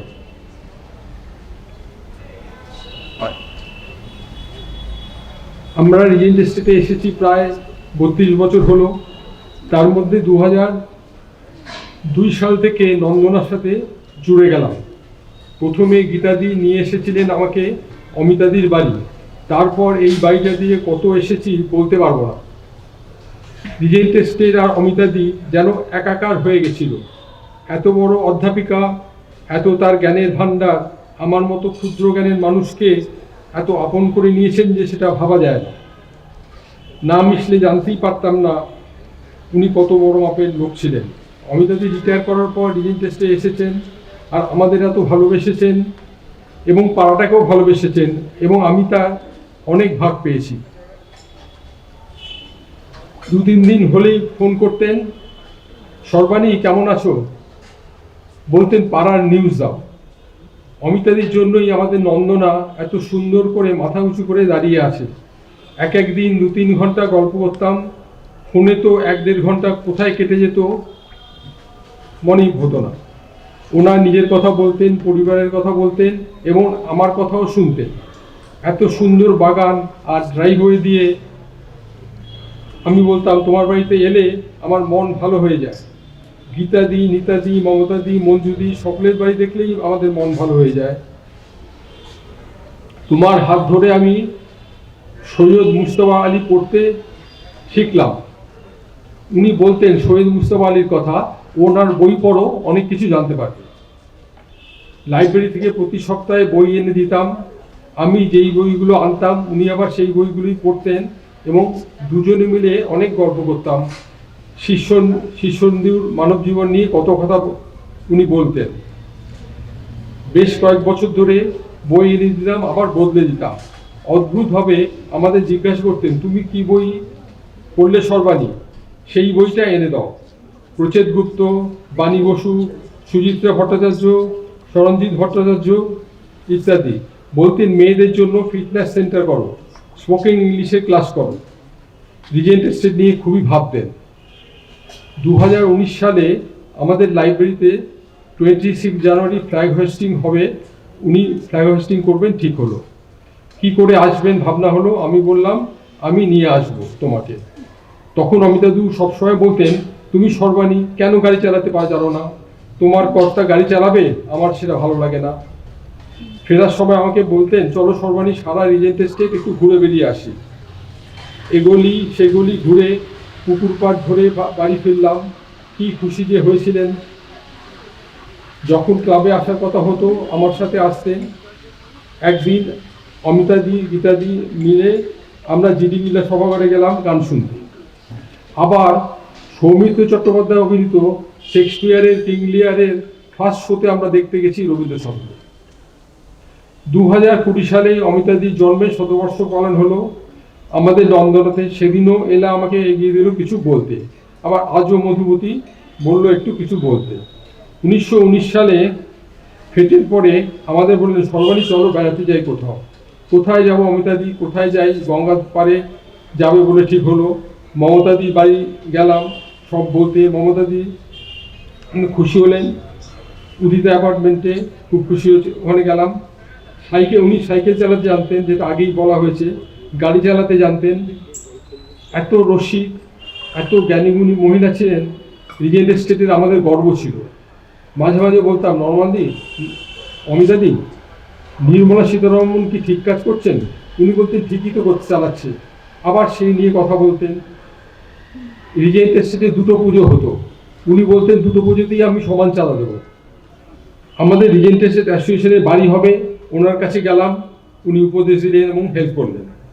নন্দনা আজ যে মহিরু হয়ে দাঁড়িয়ে আছে সেটা অমিতাদি না থাকলে কি হতো আমরা জানি না। অমিতাদির বাড়ি গেলেই চকলেট দিতেন, আবার দুটো এক্সট্রা হাতে দিয়ে বলতেন সর্বাণী তোমার কর্তাটিকে দিও কিন্তু, এর অন্যথা কোনোদিন হয়নি। অমিতাদি রিজেন্ট এস্টেটকে খুব ভালোবাসতেন। পুকুর বুঝিয়ে যখন বুস্টার পান হলো তখন ওনার একটু খারাপ লেগেছিল। গাছগাছালিতে ভরা বাড়িতে রিটায়ারমেন্টের পর পুরো জীবন কাটিয়েছেন। কত কথা মনে হয় বসে বসে, সবার কথা, নন্দনার কথা, আরিয়ের কথা। সর্বশেষে উপনিষদের একটা শ্লোক উদ্ধৃতি দিয়ে আমি শেষ করব। মৃগনাভি স্বভাব প্রীতিন তু গোপায়াতে কচিত, অর্থাৎ মৃগনাভির মতো প্রীতি গোপন করা যায় না, ঢাকা থাকলেও তার সৌরভ ছড়িয়ে পড়ে সর্বত্রই। এই সৌরভই তাকে চিরাগু করে দিয়েছে। নমস্কার। মার একমাত্র নাতনির কথা বললাম, but she also had a grandson. Actually, my parents, they were visiting Dada and Jean in the US, and Jean's sister Janet had 2 sons, and Janet's family used to visit my parents. So that's where Ian got to know my mother. And then when Ian grew up, became older, he came to India. He had a special relationship with India, but he has done many other things, for example, learning Hindi. But he also, every time he came to India, he would come and visit Ma, and he had a very close bond with Ma. And so therefore I can say that Ian actually adopted my mother as his grandmother. So I would invite Ian to give us. As she said, I'm the nephew of Jean Pulak, who I call my mamu and my mashi. And I've known my Didu since I was a child. And as Jumi said, I would consider her to be my grandmother. And I'm happy to be here with you all in Kolkata and that I was able to come. The first time that I met Didu, I would have been younger than 10. She and Dadu were visiting Jean Pulak in Evanston and brought kurtas for me and my brother and a children's book by a Bengali author for me. While I cannot remember a single moment of our first meeting and never read the book to my knowledge, I have seen the photo documentation, and I know that now that it was that meeting that set me on a path to visit Didu in India for the first time in 2011 and repeatedly for the following years. The more frequently I came to Kolkata, the more I wanted to return and spend many days here at Regent Estate. In the process, I came to see Didu as a true grandmother to me, and I hope and believe that she considered me a grandson. I wanted to share some impressions of her that I'll retain for many years on. It was not hard for me to notice that Didu had an immense pride of being Bengali and also of sharing that with me frequently. For example, one time she told me quite explicitly, and these words are close enough, that, quote, "I am so glad to be Bengali," or something like that. She was always very eager to recite poetry by Tagore to me, and I had the privilege of hearing multiple recitations of Shah Jahan while sitting on the veranda after night had fallen. And she was also very obliging when I gave her a bilingual copy of Gitanjali that I had picked up at the bookstore and asked her to read 1 or 2 poems in Bengali to see how they compared to the English in terms of sound. And as you mentioned, though I had taken Hindi classes extensively in college and was quite proud of my ability with that at one point in time, she was not impressed at all and made no hesitation about telling me that it was a much inferior language to Bengali repeatedly, which I see some nods now. I also remember the vividness with which she described times in her life many decades ago. While on the phone with her from my bedroom in Kentucky, my mouth watered at her description of eating mangoes in the summer as a child. 6 years later, she fondly described to me how much she enjoyed visiting the Lake District in England, wearing a sari, if I think so, during her time in London, and how beautiful she found the landscape. I sat also in stunned silence as she described what it was like to be my age during partition, and her descriptions of the famines of her youth had a sense of realness and experience that I could never have hoped to get from books. She was extremely generous in sharing her life, and sitting next to her, I felt a proximity to history that will never be replicated. I remember Jumi reading, as she read earlier today, the narrative of her life during the 100th birthday celebration Zoom call, and it made me realize that all that Didu saw and experienced was more than I could ever have even known to ask about, and more than any of us could have ever even known to ask about. And these characteristics made my conversations with her so interesting and worthwhile, despite her grandmotherly concern about my well-being during my visits, primarily that I was not liking the food, which was not true, and that I was bored without other young people around, which was also not true. Despite these fears, I kept coming back, interestingly. So Didu was by far my longest living grandparent, and also the one of which I have the most memories. From the first time I stayed in Kolkata, she adopted me as her honorary grandson. I think back to the times that I felt close to her, in ways that a grandchild should feel close to their grandparent. The time I wore a kurta and pajamas sourced at Fab India, when she tugged at the waistband of my pajamas to make sure they fit correctly. The many times over the years when she told me to stop biting my fingernails. When I slept in her bedroom during summer because it was the only room in the house with air conditioning. And I also remember how kind she was to me and my mother when my brother died, and how she wrote my mother a long and personal letter when hosted her in Kolkata soon after. And then when I came over and when I came here next and she expressed, personally her condolences, it felt very close to her in that moment. This house and garden are inseparable from my memories of Didu. Like is the case for many of you as well, I can close my eyes and see her here, sitting on a chair in the garden watching me climb the house, watching TV at night in the upstairs room, waving goodbye to me from the veranda as I went to the airport. I can close my eyes and still hear her mimicking me say, "Didu, Didu," and she would mimic it back to me. This has been a very special place for me, and I am so glad for the weeks over the course of years that I spent here, as I turned from a child into an adult. And I am so glad that she was my grandmother, and I always love this place and her as well. We will end today with a song that I think most of us know, and this song, of course, we will all sing. I can start it a little bit, but I would request all of you to sing this song to end today's Shobha. এই কথাটি মনে রেখো, হাসির খেলায় এই কথাটি মনে রেখো, তোমাদের হাসি খেলায় এই কথাটি মনে রেখো। আমি যে গান গেয়েছিলে মনে রেখো, আমি যে গান গেয়েছিলে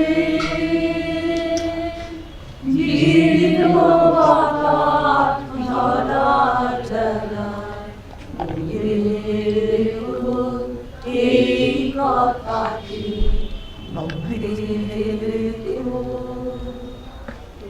শুকনো ঘাসে শুকনো বনে আপন মনে অনাদরে অবহেলায় গান গেয়েছিলে মনে রেখো, আমি যে গান গেয়েছিলে মনে রেখো, আমি যে গান গেয়েছিলে জীর্ণ বাতাস ঝরার ঝরায় মনে রেখো এই কথাটি মনে রেখো।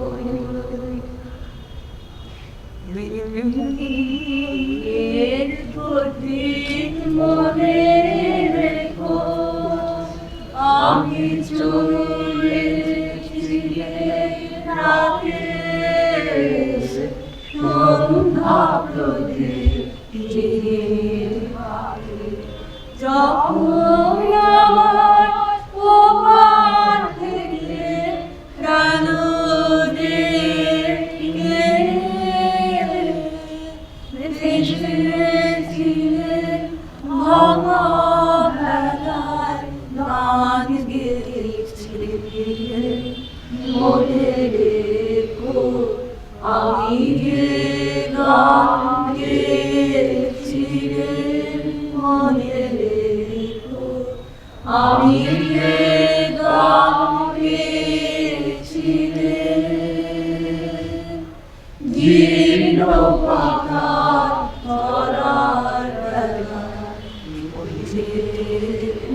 মা কিন্তু মানে সবাই তোমরা এসেছো, মা চাইতেন যে তোমরা কিছু একটু খেয়ে যাও।